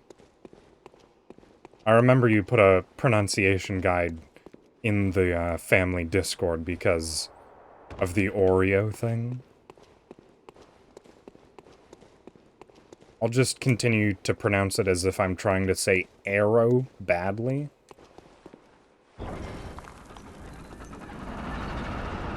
Because that's what I think is the closest to accuracy. Alright. Is this an illusory wall? I remember there being an illusory wall somewhere in, like, the main area.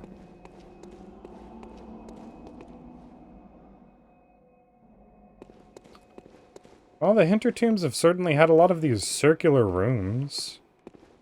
I feel like they could have done a bit more to differentiate them from the absolutely nothing basic rooms. But, I guess you take what you get.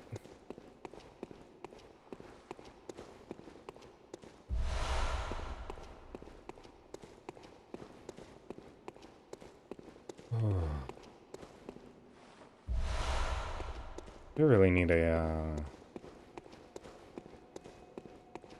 I don't...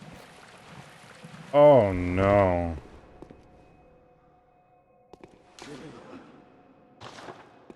No, I've come to the very wrong place.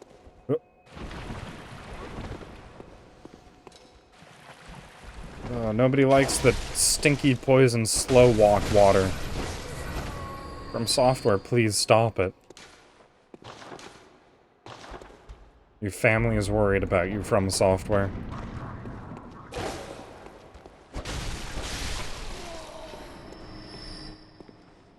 I'm actually surprised by the number of phantoms that I'm seeing.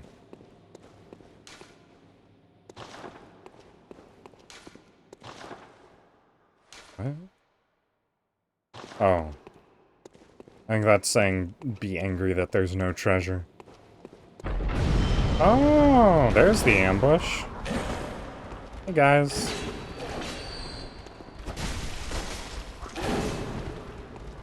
I know those are denoted by a symbol on the floor, but I can't see them.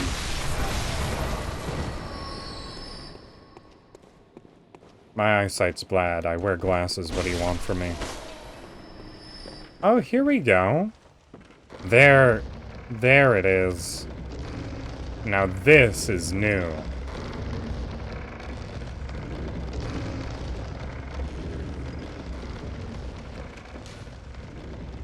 Time for message. Therefore, rating is effective. Time for projectiles. Yeah. Hey, Cannon Man. You seem dangerous. And I don't want anything to do with you.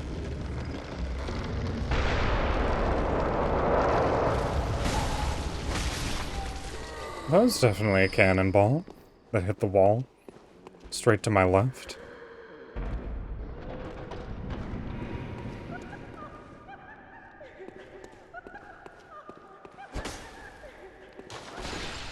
What?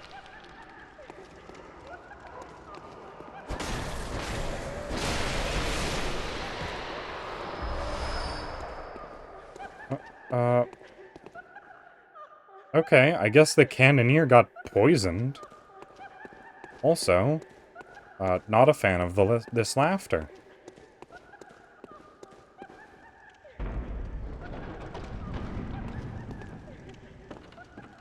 And it sounds like it was still back in here. Alright, look. I understand you're probably having a very good time. Sounds like you're watching a wonderful little video. Or whatever you're doing.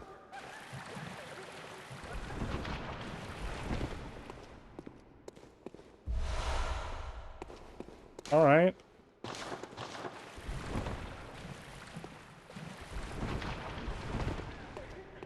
Now, where's this laughter coming from?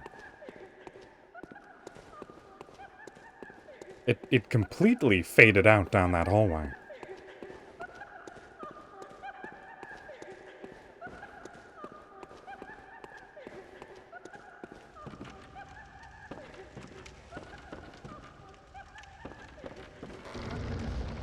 Why? Let me walk onto that giant and see if he was actually the one taking all that poison damage. Come on. Yeah, he was. Can you walk into the poison again, giant? I don't want to fight you at all. Like, ever.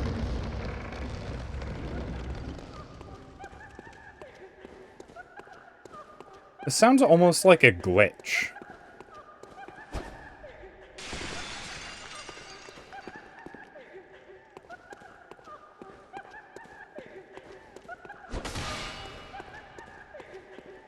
Like, there's not supposed to be this much laughter. What is... Alright. It sounds like it's playing over itself. What is this?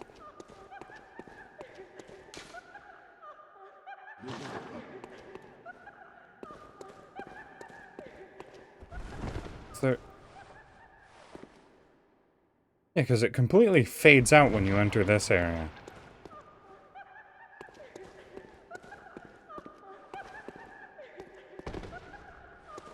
Why? Why and what?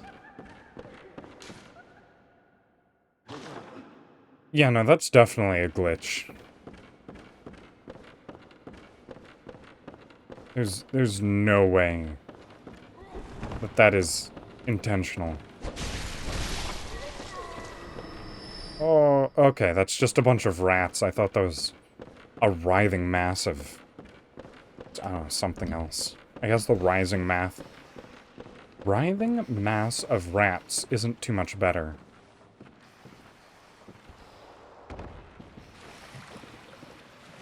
Oh, sort of like a writhing mass of...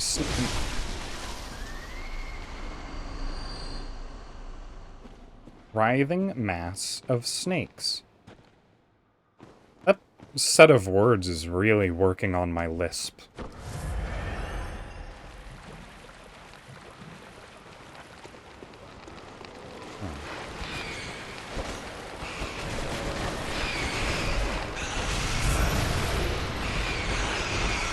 Yeah, I'm normally able to mask my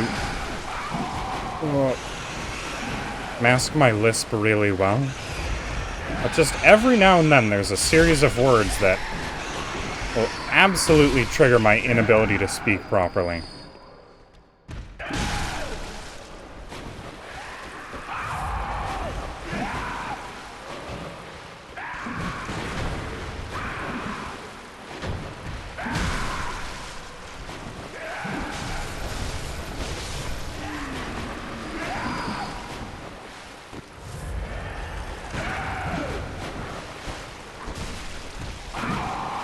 Okay.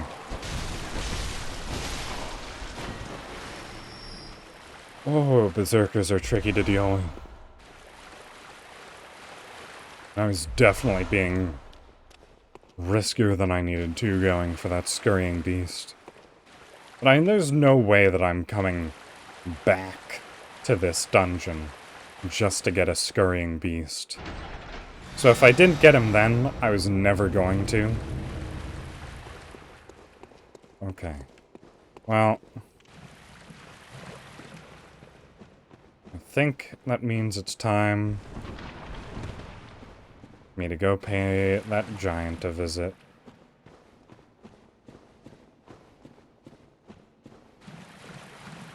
I know it's unnecessary. I could just go straight to the exit.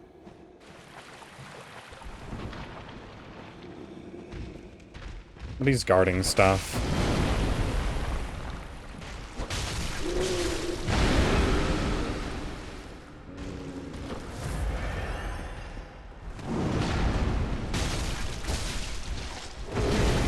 Oof. Wait, do I have... I do have antidote.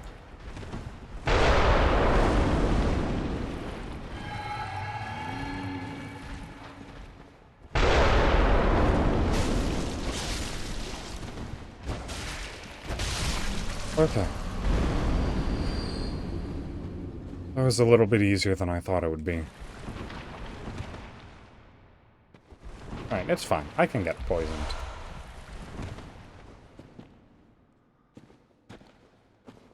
There was definitely more. Come on. I don't want to get poisoned. Let's just do a little bit of waiting.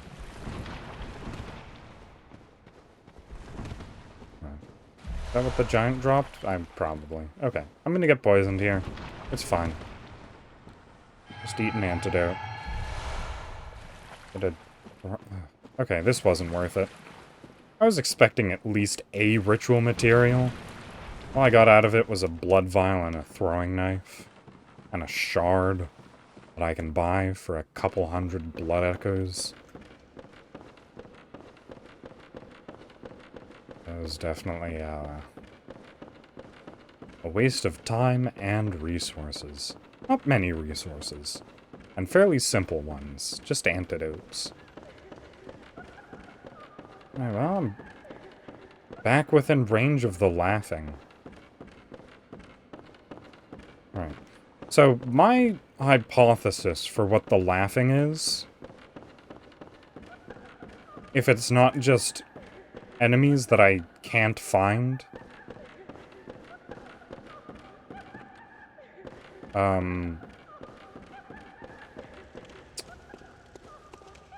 is that...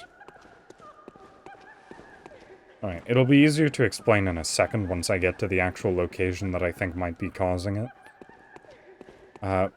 But I think this sound, the sound file of, like, woman laughing,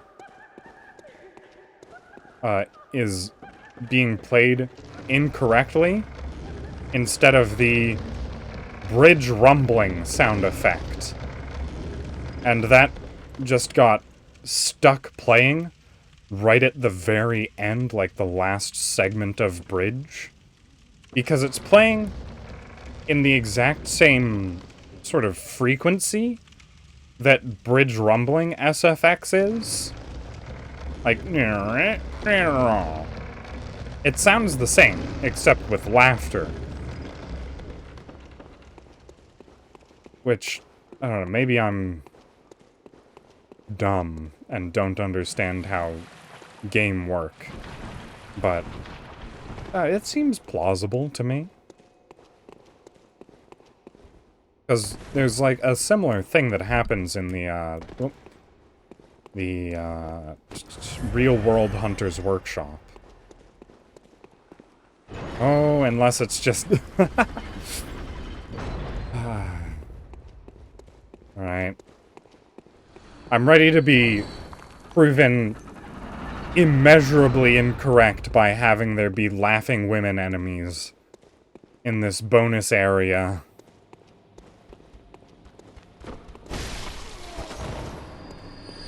I'm not gonna be happy about it. Oh, just tight space ahead. Alright.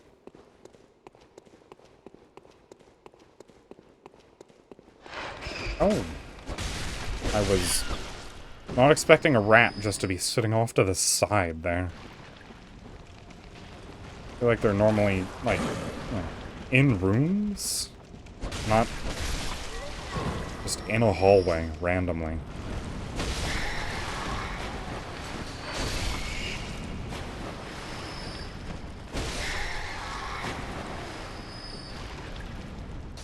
Hey, are you a berserker type enemy? No, it doesn't look like it. Can you get out of that sludge, though? Okay. It's not sludge, it's just water. I thought it was poison sludge. Everything else in this dungeon has been poison sludge. I feel like it's reasonable to assume that much. Oh. Not again. Okay, there we go.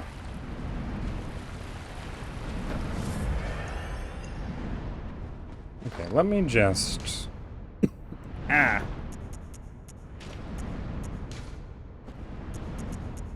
Molotov. I know these guys are weak to fire. All slimes in From Software games are hilariously weak to fire.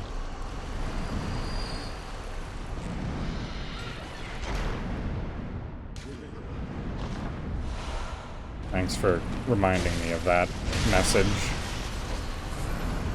I already picked it up, but you are an invaluable part of this equation.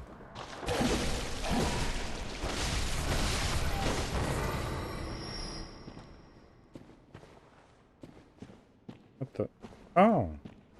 His corpse fell through the ground, which means I didn't get to pick up his item. Lovely. No explosive throwers, really.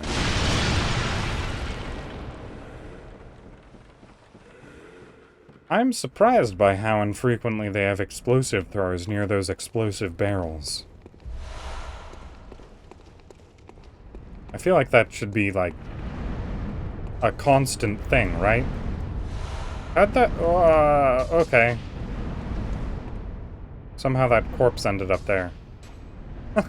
That axe hits those, cages. That's fun. Oh, Sebastian's paid a visit. Just stuck his head around the side of my computer monitor. But unfortunately for me, Sebastian is just absolutely refusing to ever sit in his cat bed that I have so thoughtfully placed to the side so that he can not bother me while I'm playing games.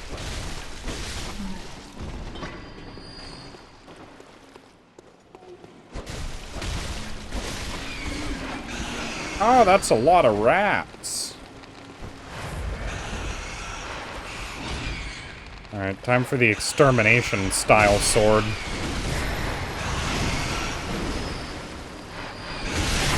Lots of heavy, wide swings. And that's your pest problem taken care of. Now give me good stuff. 2 mold, that's probably necessary. 2 mold, that's probably also necessary. Oh, you're one of the guys who can't get off the ground. Oh, and you're a slime. That apparently didn't have a hitbox. And this is oil water. Whoops. Good thing that oil didn't spread. Or fire. Oh.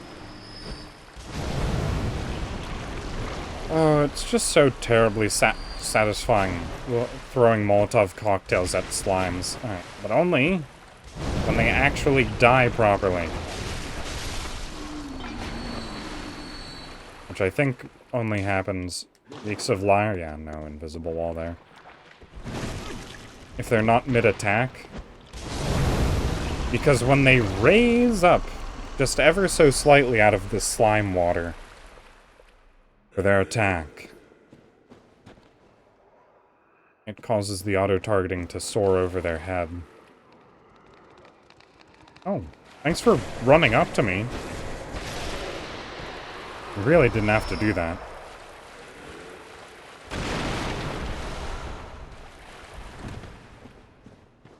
Just wanted to give me a chance to catch him, I guess.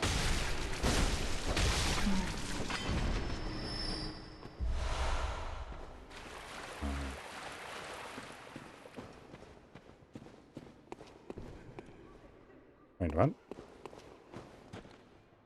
There's an upper area. How do I get there? Now, don't hide your secrets from me.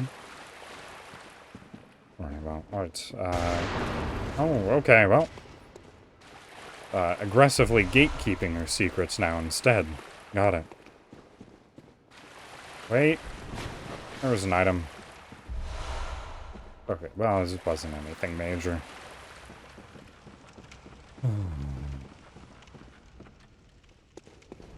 Oh. No secrets, just a door that I never opened. I'm good at this game, I swear.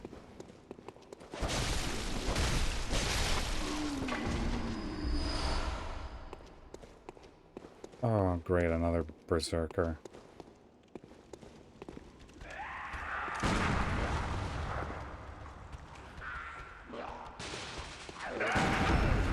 I think it looks cool how fast they move, though.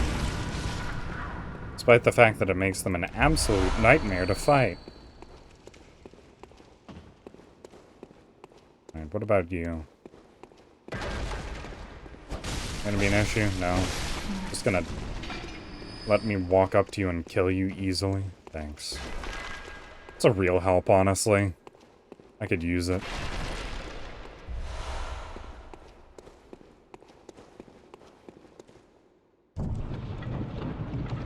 These dungeons feel like they were just never optimized properly. There's so much stuttering in these areas. Just constant little drops. Oh, and down I go. Did I want to be... I do. I do want to be down here. I remember now.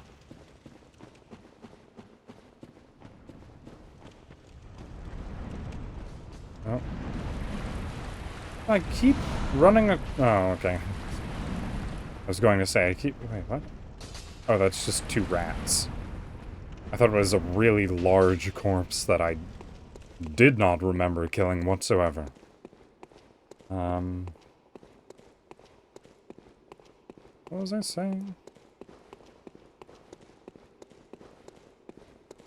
Who knows? Who cares? Probably nothing important.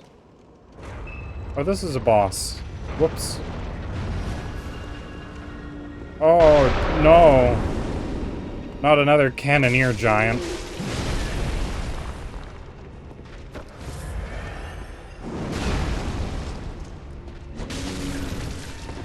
So undead giants all have those growths on them.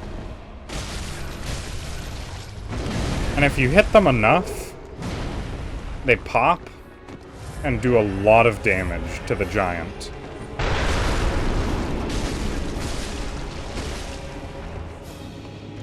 I think the only way I can really hit it is with the vertical attacks on this, the big version of the sword.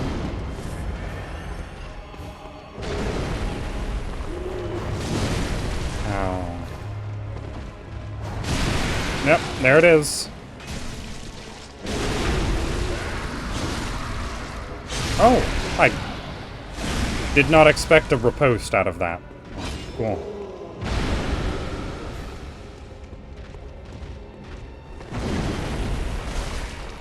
Alright. Yeah.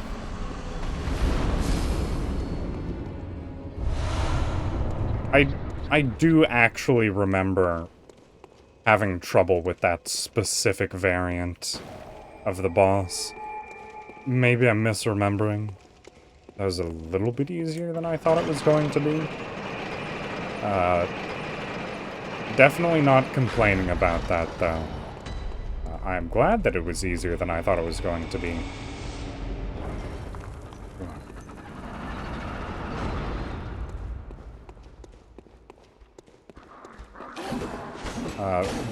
What I think I am going to complain about, though, is there are too many side dungeons. So let me proceed through the main dungeon. Stop funneling me off to all of these side areas that have treasure that I know I'm going to need in order to activate the higher level tombs.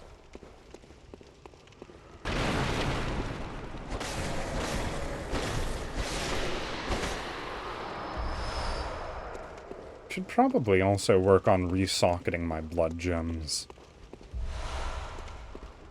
I've definitely got... Oh, okay. Well, there's a bell-ringing woman over this way.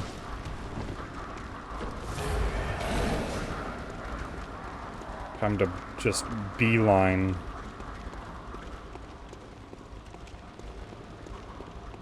Why can your minions find me from so far away?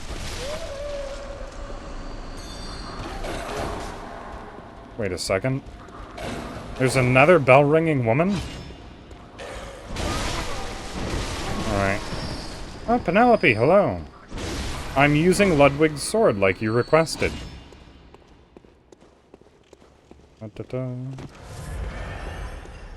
Alright. I'm also absolutely covered in blood right now. This is just sort of a side adventure right now. I'm in the, what are these called? The tombs? The Chalice dungeons, that's it. Chalice dungeons are sort of like they're an optional sort of side challenge where you can gather new materials and face unique bosses that are only found within the tombs. Or the Chalice dungeons, rather. And the main reason I did it was, there's one unique weapon that is hidden in the Chalice dungeons, and it's the only place that weapon, is available. But I'm not really anywhere near getting that weapon. Yeah. I mean, one of the big things about Chalice dungeons is that they are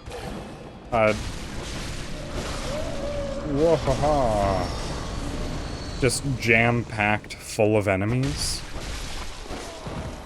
And you never, like, travel anywhere or rest at bonfires. So if you just never die while going through a Chalice dungeon, there's a pretty good chance that literally every square inch of your character gets covered in blood.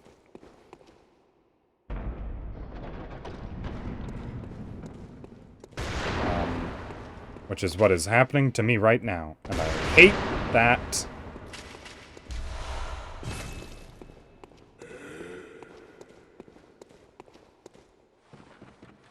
There's just a segment of those paths that doesn't exist.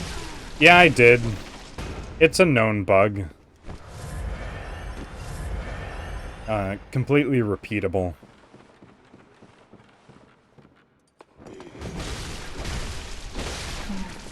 But if you walk up on this sort of structure from the corner, you just fall through the ground. I don't know how that got through.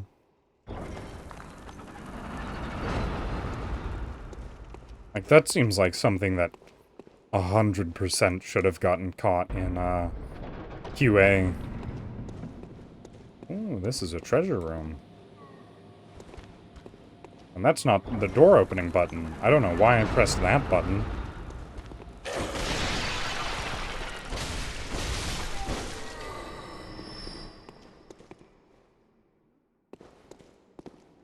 Alright, if I just walk slightly forwards, you should come running. Come on, there we go. Ow. Ow.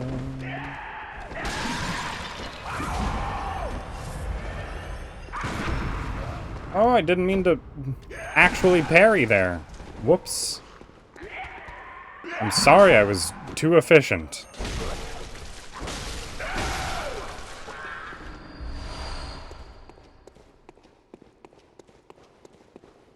Alright. Yeah, Chalice dungeons can be pretty fun.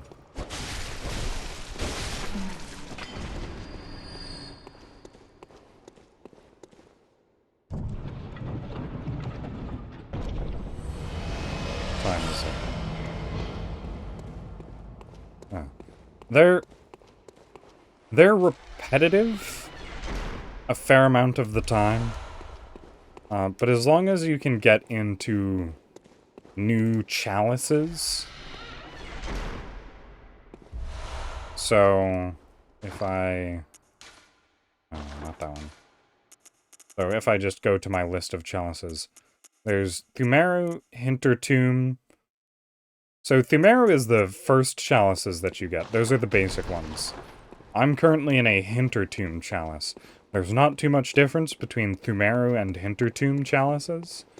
Hintertomb chalices are a little bit bigger, and they have a lot more poison, and like a few unique rooms.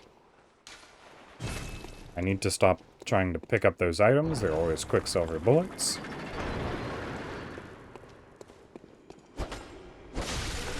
Oh, normally you stagger.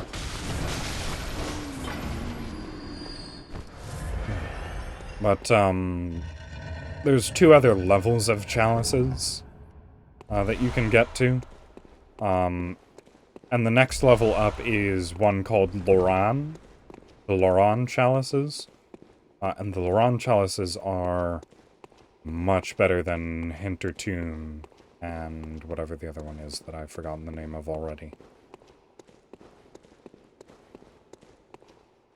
Much better visual effects and more interesting, unique rooms.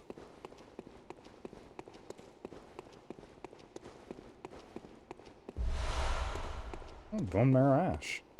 An item that I will probably never use.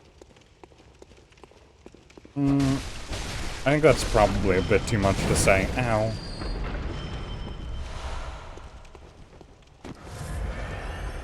What is it? So one of the things that I am doing for these Bloodborne streams is I feel like I should probably put this in the title of my Bloodborne streams. There's a channel point redeem where you can force me to change what weapon I'm using. No one's done it yet. And Penelope, I know you told me to use this sword, so I don't expect you to change it off of it. I think the problem is that people don't know what weapons I have.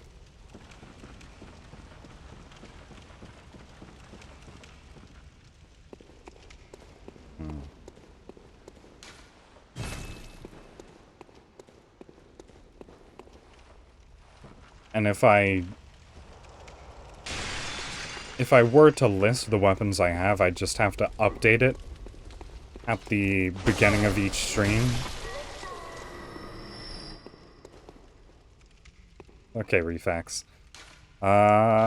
Let's take a look at the list of weapons that I have right now. So,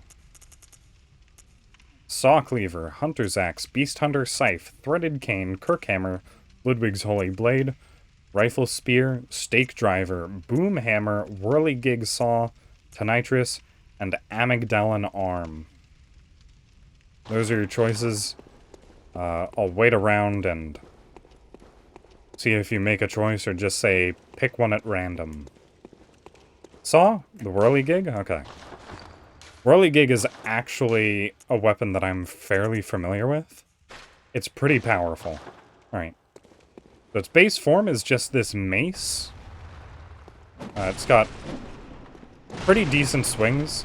It's actually pretty powerful like this, but nobody uses it like this. Nobody ever. Because it's a lot more fun to use the buzzsaw.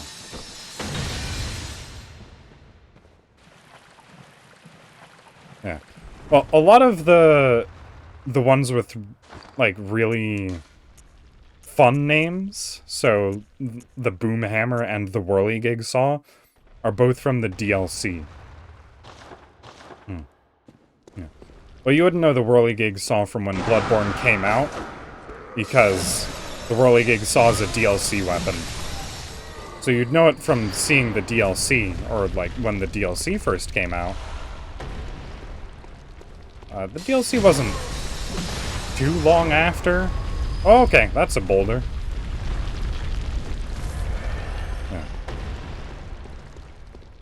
Yeah. The boom hammer can explode, yes.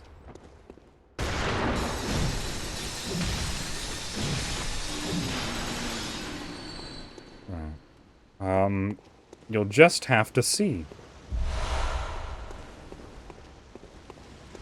Maybe, if it's ever requested, we'll see what the boom hammer does.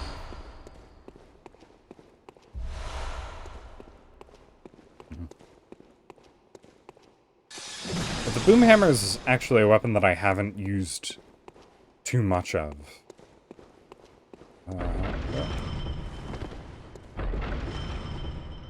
It's similar to the Tonitrus, which I was using earlier.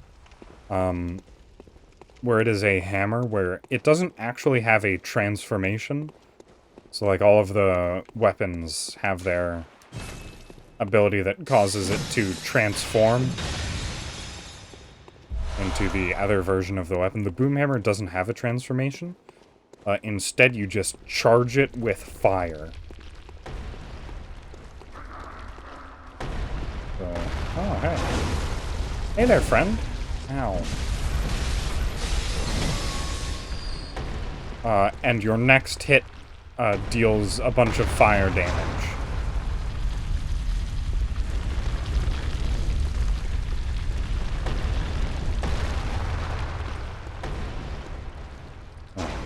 And if that hit that is imbued with fire damage is a fully charged strong attack, that's when it explodes.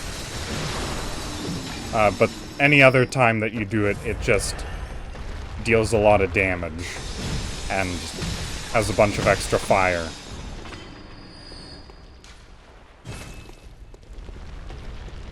It's probably a good weapon, but not one that I've used.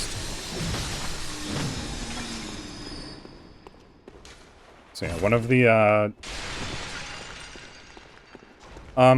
so it's not that you can only carry 20 bullets, it's that you can only have 600 extra bullets in storage. So there's a surplus. So your bullets can go into a surplus storage area.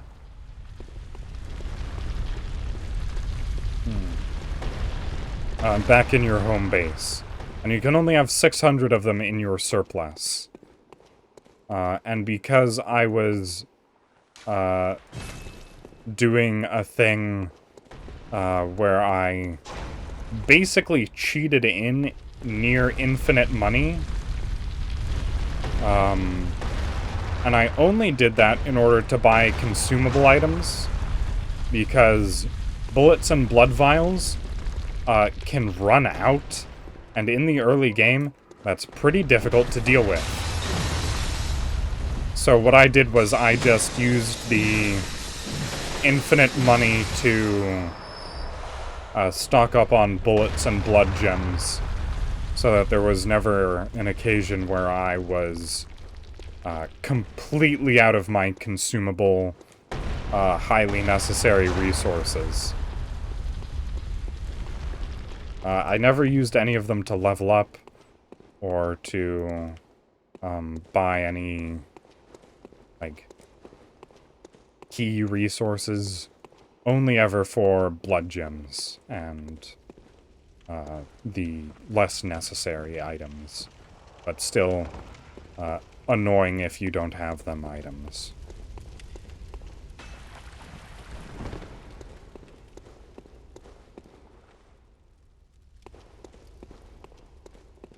Was this a side area? I don't remember at all. Am I looking for anything? Is there a lever to pull? I'm feeling lost. I'm just walking in circles. Oh, wait. This is a door.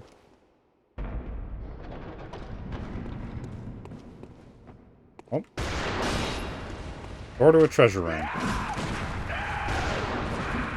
Alright, let's fight out here, Berserker. I don't want to be shot.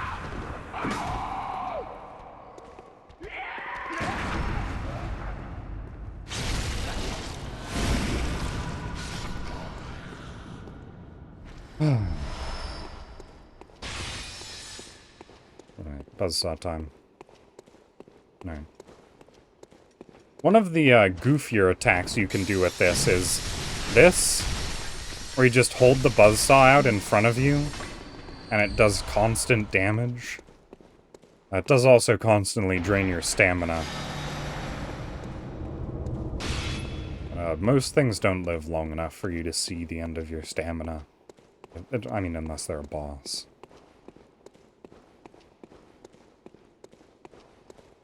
And the Berserker was the enemy type, so if you think the guy that was screaming incredibly loudly and running like a stop-motion animation was cool, then yeah, it's pretty cool.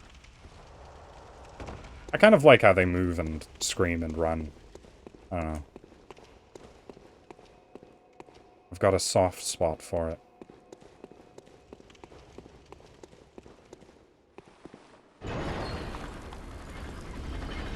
Okay. There's a boss chamber down here. Is there going to be... Oh, no bonus room. Thank goodness. I don't know if I could deal with another bonus room. Ooh, and I think might be the, final boss? I don't remember. I look like Carmen Sandiego right now. Oh, hey! So this is another thing that Chalice dungeons do. Where they bring you into round 2. With a boss that you've already fought before. Remember good old Blood-Starved?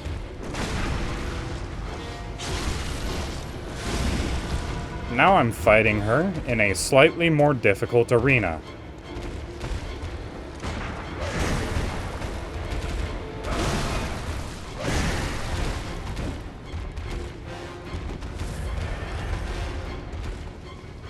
Because the floor is covered in poison.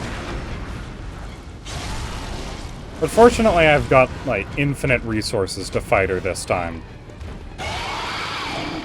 Instead of the no resources that I was dealing with last time that this happened. She just keeps doing that bite attack.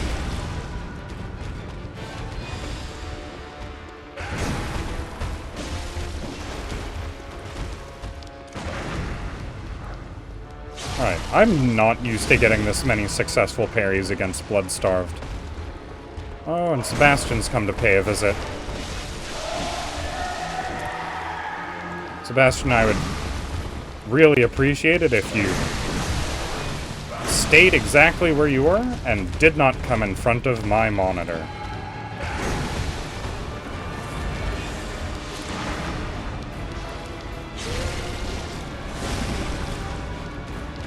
I am in a very sensitive stage of this fight.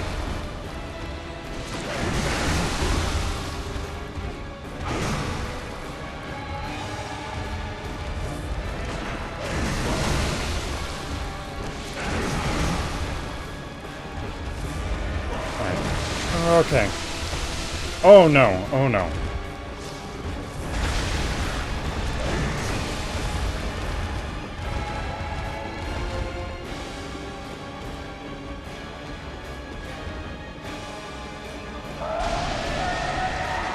Alright, just hit me with an easy to parry attack, please. Oh, thank goodness. Oh.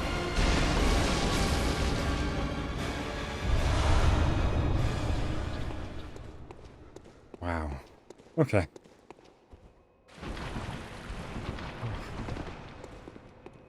I was very worried. Oh. It probably did not help my mental state that I was using a unupgraded weapon. Or at least not fully upgraded.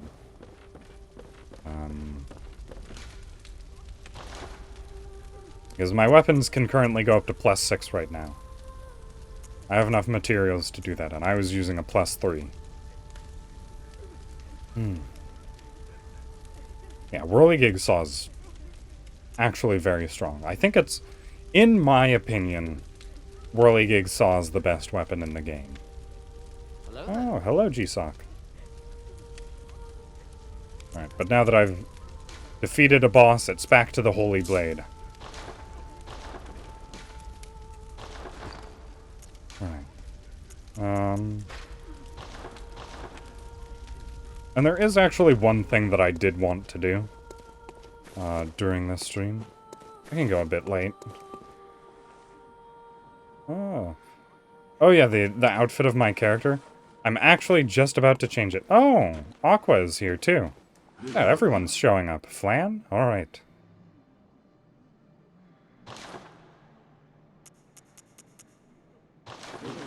What was I going to get? I'm actually just about to, buy a new set of equipment. The Bone Ash set.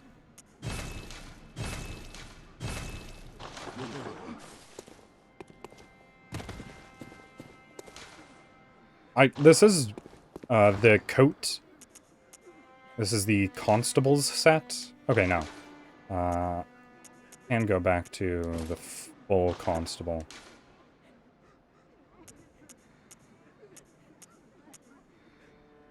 Oh, wait, no, I don't have constable leggings. Alright, I'll put on Bone Ash then. Weapon change to Boomhammer. You got it. First... I'm just gonna go full Bone Ash. Because it's the spooky, scary skeleton outfit. And it was the primary reason I went into the Chalice dungeons. So now I look like... horrifying.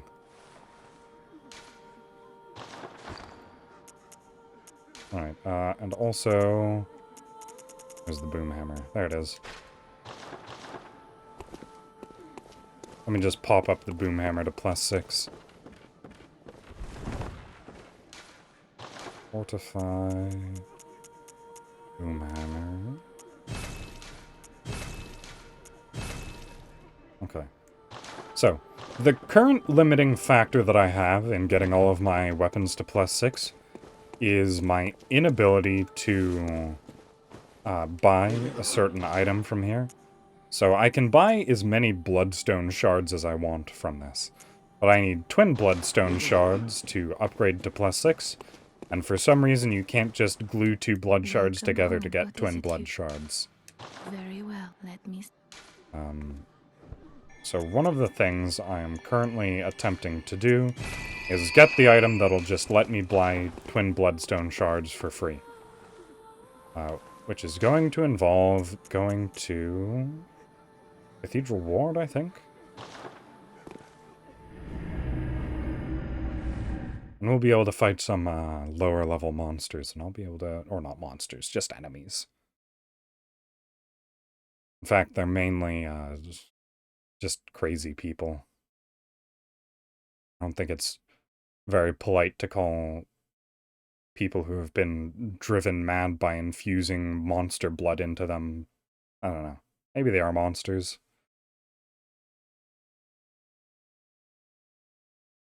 Yeah. Oh, everyone's starting to go a little bit insane. I suppose I have advanced the world state. Please, kind hunter, when the night of the hunt passes, suppose we could be friends? Maybe? Now, I know I hardly deserve it, but... He's such a sweetheart. I had to just ask, you know. Out of line. Yes, perhaps so. But, well, give it a thought. If you wouldn't mind, of course.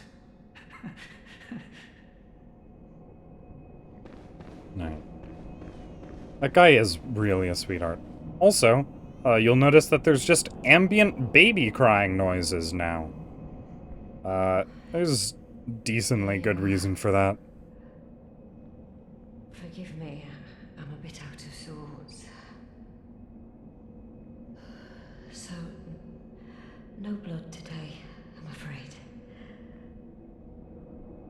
Yeah, she's not in a good sorts right now. And she's gone 100% insane. There you are. So for anyone who hasn't been here recently, she used to be very, very rude to me and shouted at me and called me an outsider. Mother will make everything better. And now she has gone 100% wacko nutjob. There's pretty good precedent for why. There is a horrifying nightmare monstrosity perched on the chapel that they're inside of that may or may not be emanating insanity waves into this building. So, that's nice. Ah, your lies spin a web, but I see through your deceit. I did not learn from books. No. I learned it all with my own mind. Ah, you boss. I learned. One last NPC. Hello.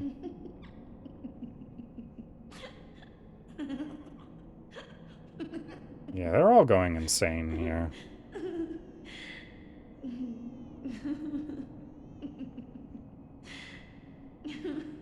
At least they're gonna survive the night, though. That's nice. Is that all you have to say or laugh about? Okay, it is. This place is,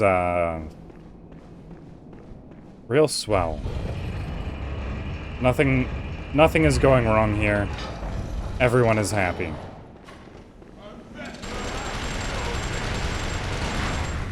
Alright. Whoops, pressed the wrong button. Okay, let me just get a good boom off. And that's why it's called the boom hammer. Oh, so I keep pressing the wrong button. So yeah, instead of transforming, you charge it with fire, so its next attack is a little bit more boosted.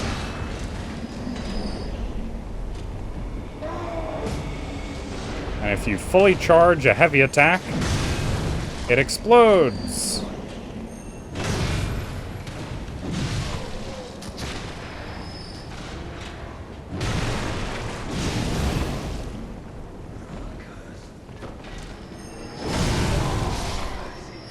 Yeah.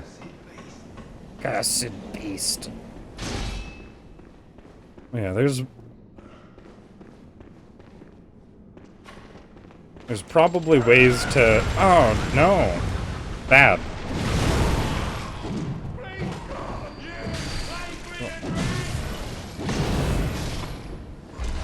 Okay. Yeah, so... Here, let me just get rid of the charge. So you can press the transformation button normally, and it'll charge it up. But one of the other things you can do is you can press the transformation button after a normal attack, and it does an attack to transform.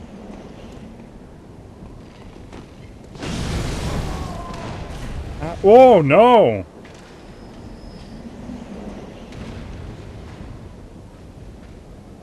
Yeah, that was my fault.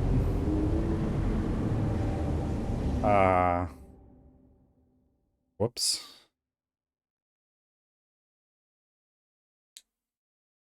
Just gonna run back.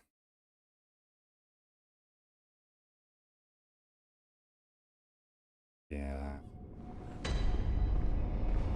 I'm back, guys. See you later. You know what? I was actually so confident. This was a conscious choice. I was actually so confident that I wasn't going to die there that I didn't send the elevator back down beforehand. I just left it at the top. But I guess I'll send the elevator back down. Because God has cursed me for my hubris, and my work is never finished. Now that's appropriate timing.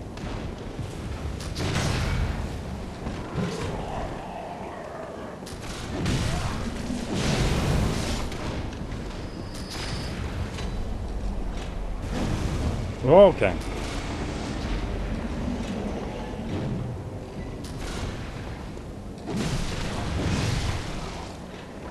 Yeah, one of the interesting things about this game is that a lot of weapons have equivalents. So the boom hammer is the lightning equivalent of the tonitrus. But instead of the tonitrus that powers up for... Oh, hey. I didn't notice this.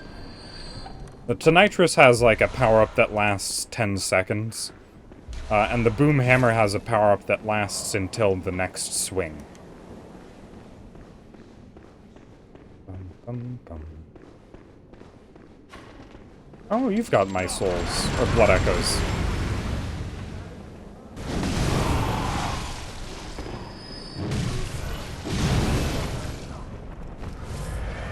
But, it's... Oh! Not again.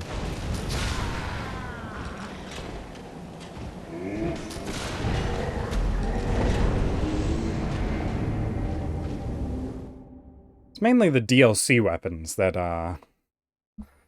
why? plan also? Oh yeah, you just got back to the, West Coast, didn't you?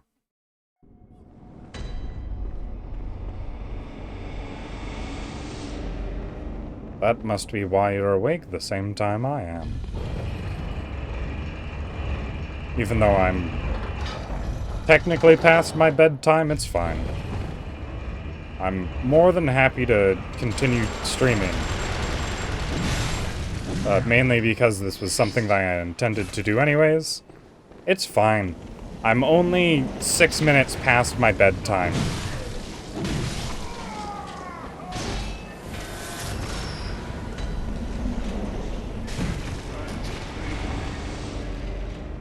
Alright, I'm just gonna ignore enemies.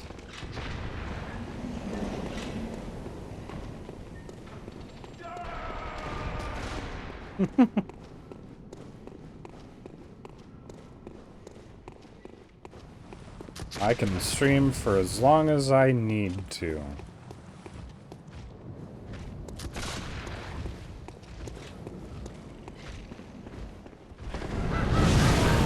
I really hope that I accurately remembered which key I needed to get into this door. Because if I died multiple times just to have the wrong key for this door, I'm gonna be pretty upset. Oh, thank goodness.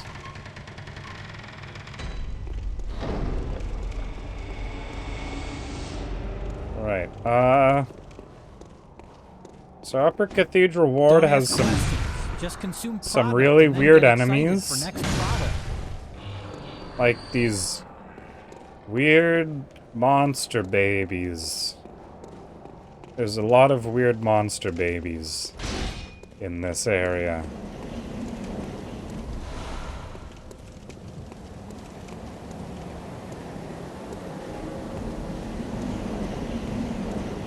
Hey guys. It's not just weird monster babies, but there's a lot of them.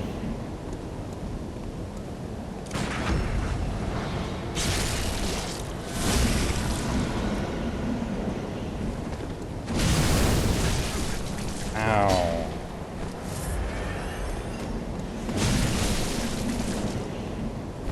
Oh right, I forgot that this is actually a high-level area. Whoops.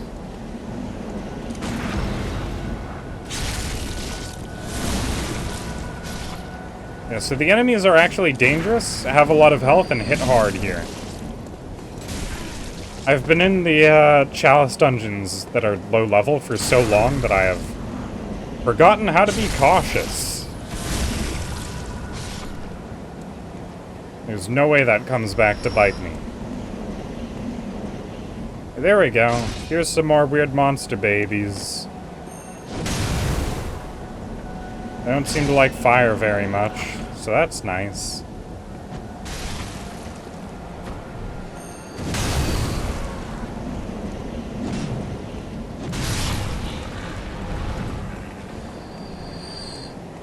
Okay. There's a ton of them up here, by the way. Hello. There's so many of them. They're actually pretty dangerous because they inflict a lot of frenzy. Ow. Not particularly. I could go without the monster babies.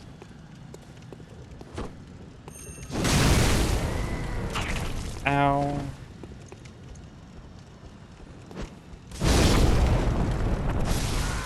Ow, okay. And that's what I was talking about. So the status effect Frenzy does a lot of damage all at once when it builds up. And if the monster babies hit you a single time, that is enough to completely fill your Frenzy meter. And if you're not paying attention to how much health you have left, that'll kill you.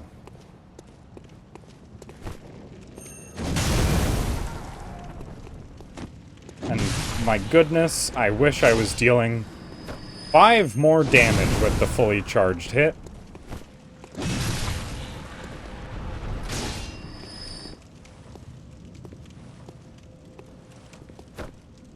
And I suppose, in a way, if you want to go that far.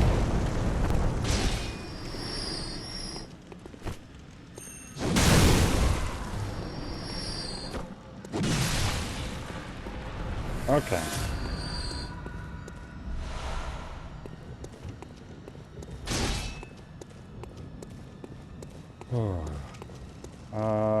Wait. Oh, no, that's not the area.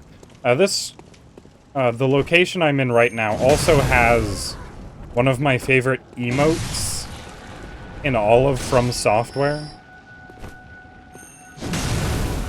I don't use emotes very often. But I just like how weird the emote here is. And also the emote that is in this area actually has gameplay functionality, which I think is hilarious.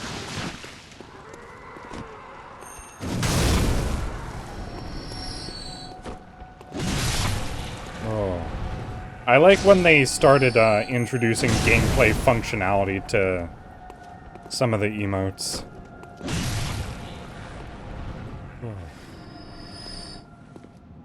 No, not the one where you just lie down. I don't think that's in this one. How does it feel to be a famous YouTuber? And I don't actually do anything on YouTube, and I didn't get popular for anything that I did.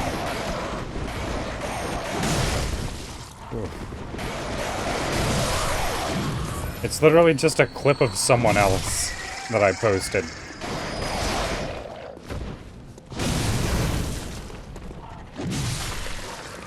So, I mean, I'll take advantage of it, for sure. But, I don't know how much credit I can really claim. I didn't even make that video expecting it to get any views. I made that video to show it to someone.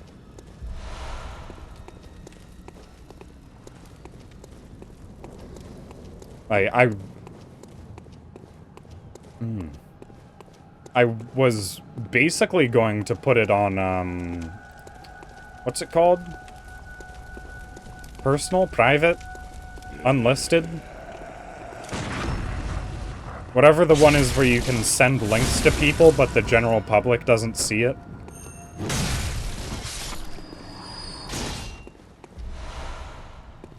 Alright, also, I've got to be very, very quiet, because these enemies are the literal worst things in existence. I hate them with all my heart, and I wish they weren't in the game, honestly. Don't worry, I'll probably die to one in this level sooner or later.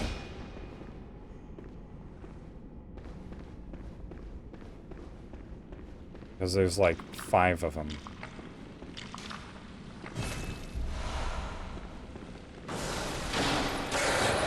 Oh, hey, werewolf. Now, blue eyes was not a motif that they ever actually went back to. And I think it looks very good on this werewolf.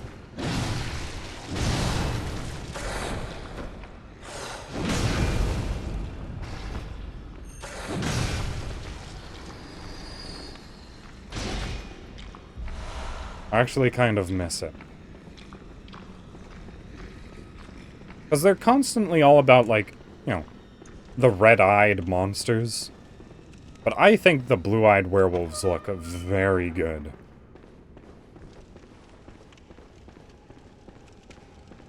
And also, I think there's 2 more werewolves down there. And there's one of them on the chandelier. Look at that guy. He's just hanging out. And I hear blobby noises.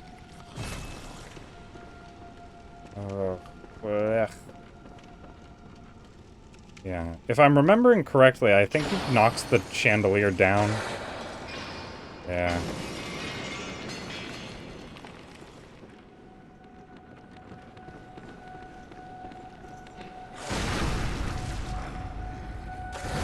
Oh, no.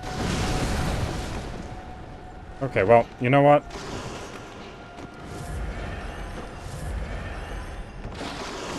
Ow! Okay, I expected them to follow me down the staircase I went down.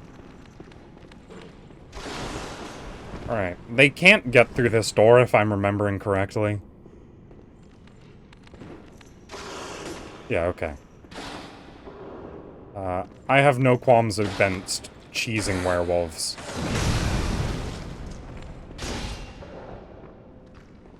Especially not when they make it this easy.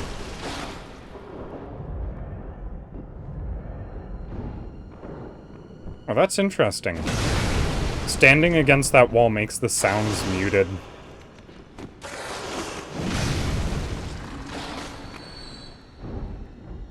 Why? It sounds really good, but I have no idea why it's happening.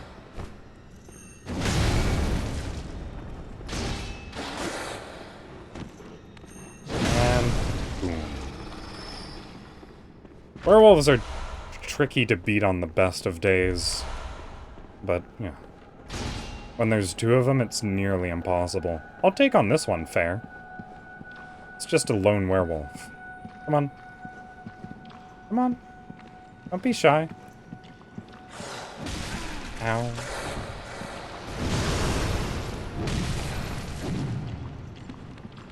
Alright, let me get a good parry. Oh, okay. Well, I definitely don't remember there being this many werewolves here. Because God has cursed me for my hubris, and my work is never finished.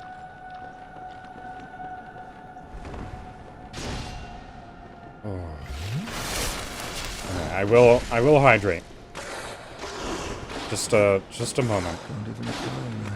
Oh no. Gives me conniptions. So I'm about to die, right? Or die wrong. Okay, well. Oh, hydrate and a stretch. You got it.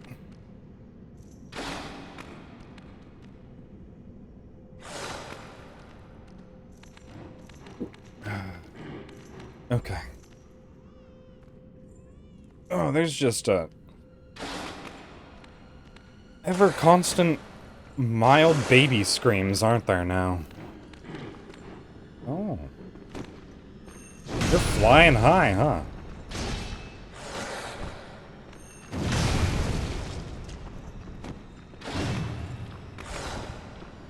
Alright.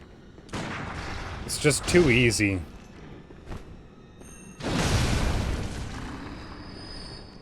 Maybe if they made it harder to cheese those guys, I wouldn't do it. Ooh, an entire chunk. That's gotta be a rare drop. Alright, now then. Let's go, mano a mano. I'm definitely gonna fight you fair, just like I did the other 3 werewolves.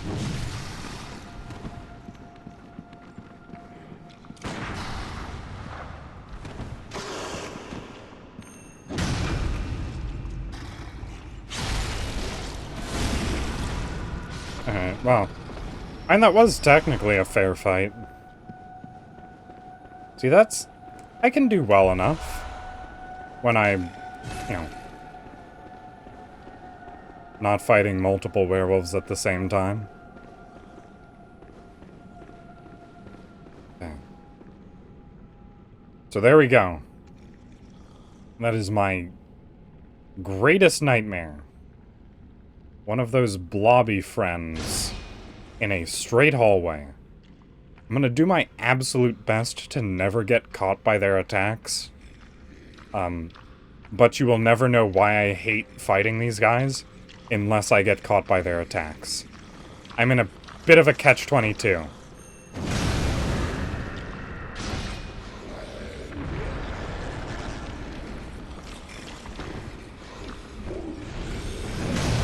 Okay. Oh, there it is. That's the attack. He just tried to do it on me.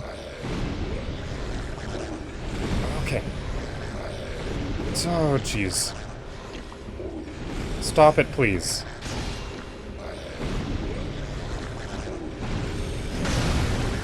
Okay. Oh. Okay. Cosmic I think that's actually what I came here for, the Cosmic Eye Watcher badge. So I can just leave now. I don't need to stay here anymore. This place is... Ugh.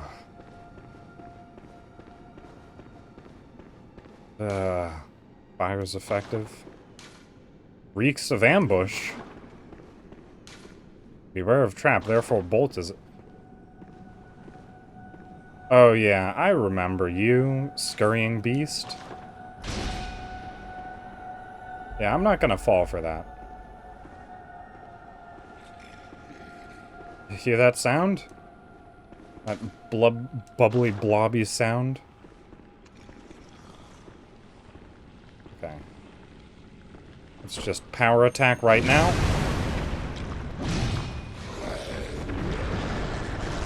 And power attack again.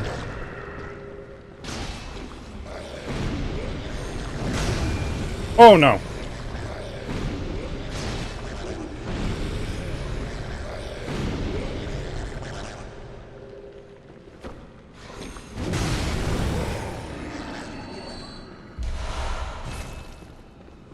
I need a heart rate monitor. Those enemies drive my blood pressure through the roof.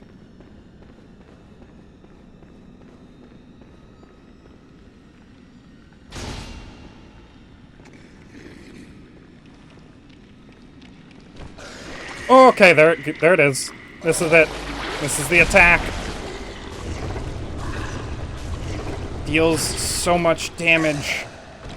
And it steals my insight.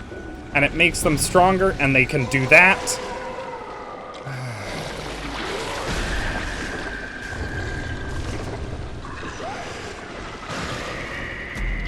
And there you go. That's why I hate those enemies.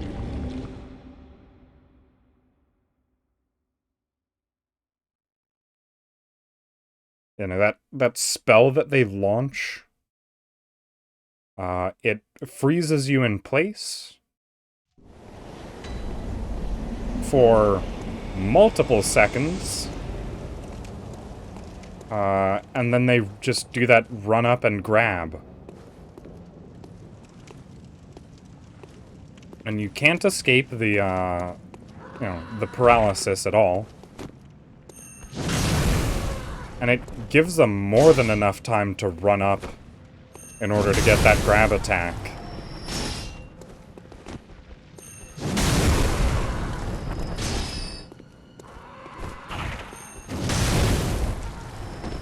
There's basically just no way for you to win in that situation.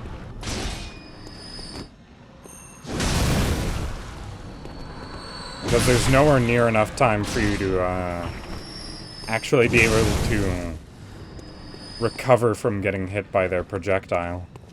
And they can just mass fire those projectiles, they don't even care. Child's play to them.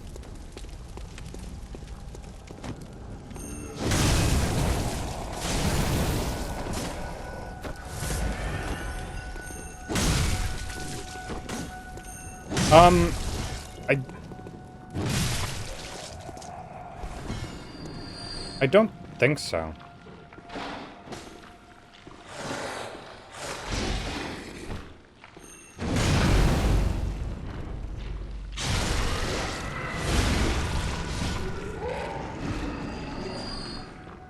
Hey, Wolfie.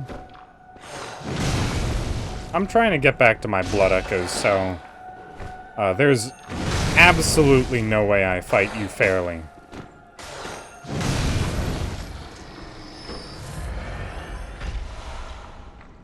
Yeah, so...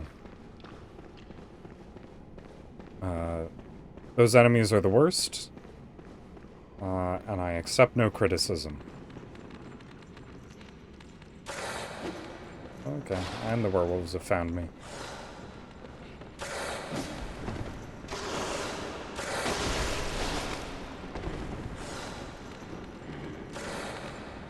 Can I actually just run this?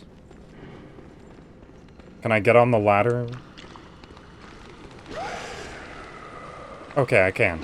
I don't think those things can climb ladders. Oh. Alright. No. They just don't stop firing that projectile. It's unbelievable.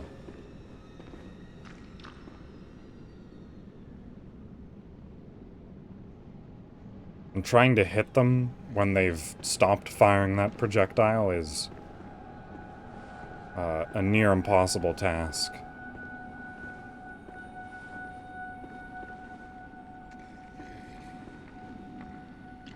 Yeah, so there's just one down there.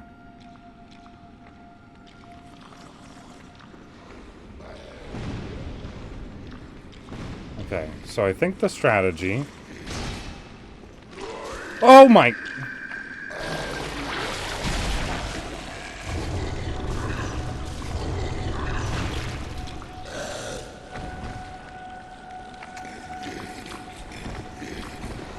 Oh no.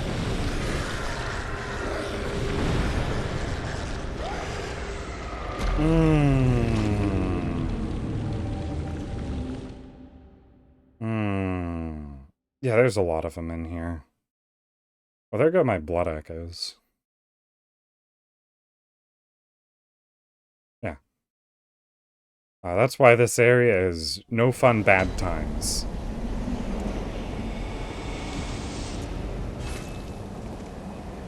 And you'll also notice that I've... What? I lost a 9 insight from that. So that's... not good. Yeah, I'm just going to check the messengers, see if that was the correct thing. Yep, okay. I can just buy infinite twin bloodstone shards now. Which means... let's just in case there's people here that don't know about the absolute insanity of this Chalice dungeon.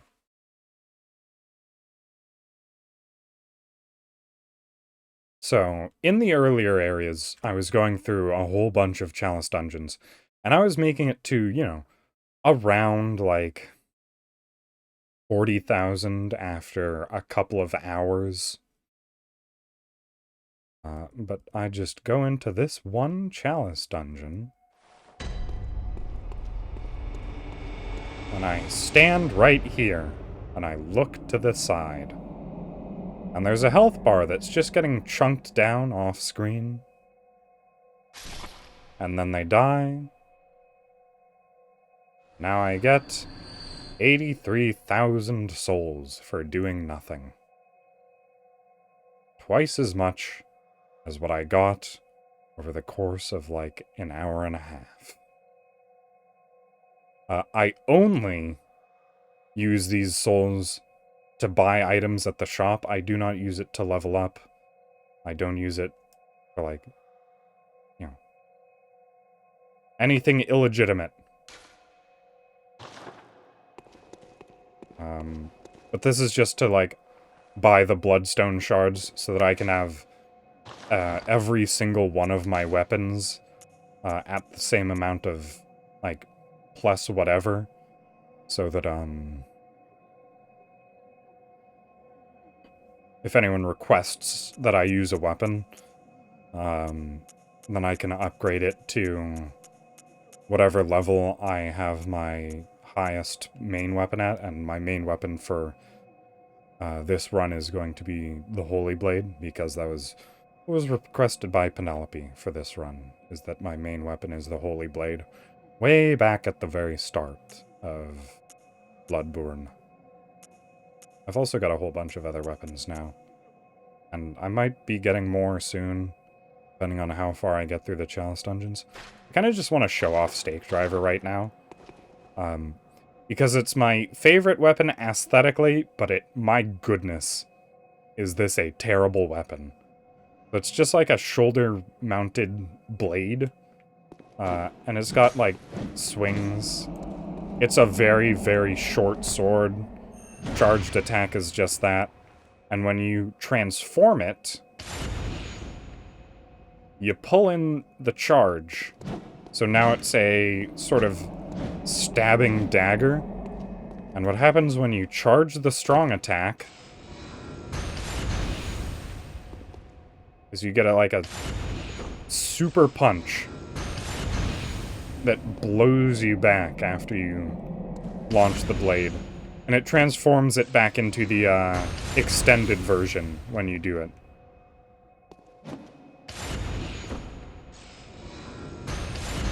It's terrible. It has super short range. The damage is not representative of how cool it is. And I barely ever use it because of that. I just tend to stick to the other weapons. And I'm still on Boomhammer. But also, it's very much fashion over function. But also, I didn't want to stay up too much later than I would normally have ended my stream, so this is going to be it for me. I just wanted to stick around for the people that came in right as I was nearing the end. But thank you all so much for coming. Pretty decent turnout today. I'm very grateful to all of you. But that is going to be it from me. I'm gonna go. I was about to say I'm gonna go take a nap, but no, I'm gonna go to sleep for the night. Thank you all. Thank you all. That is it for me. Time to bid you all adieu. Au revoir.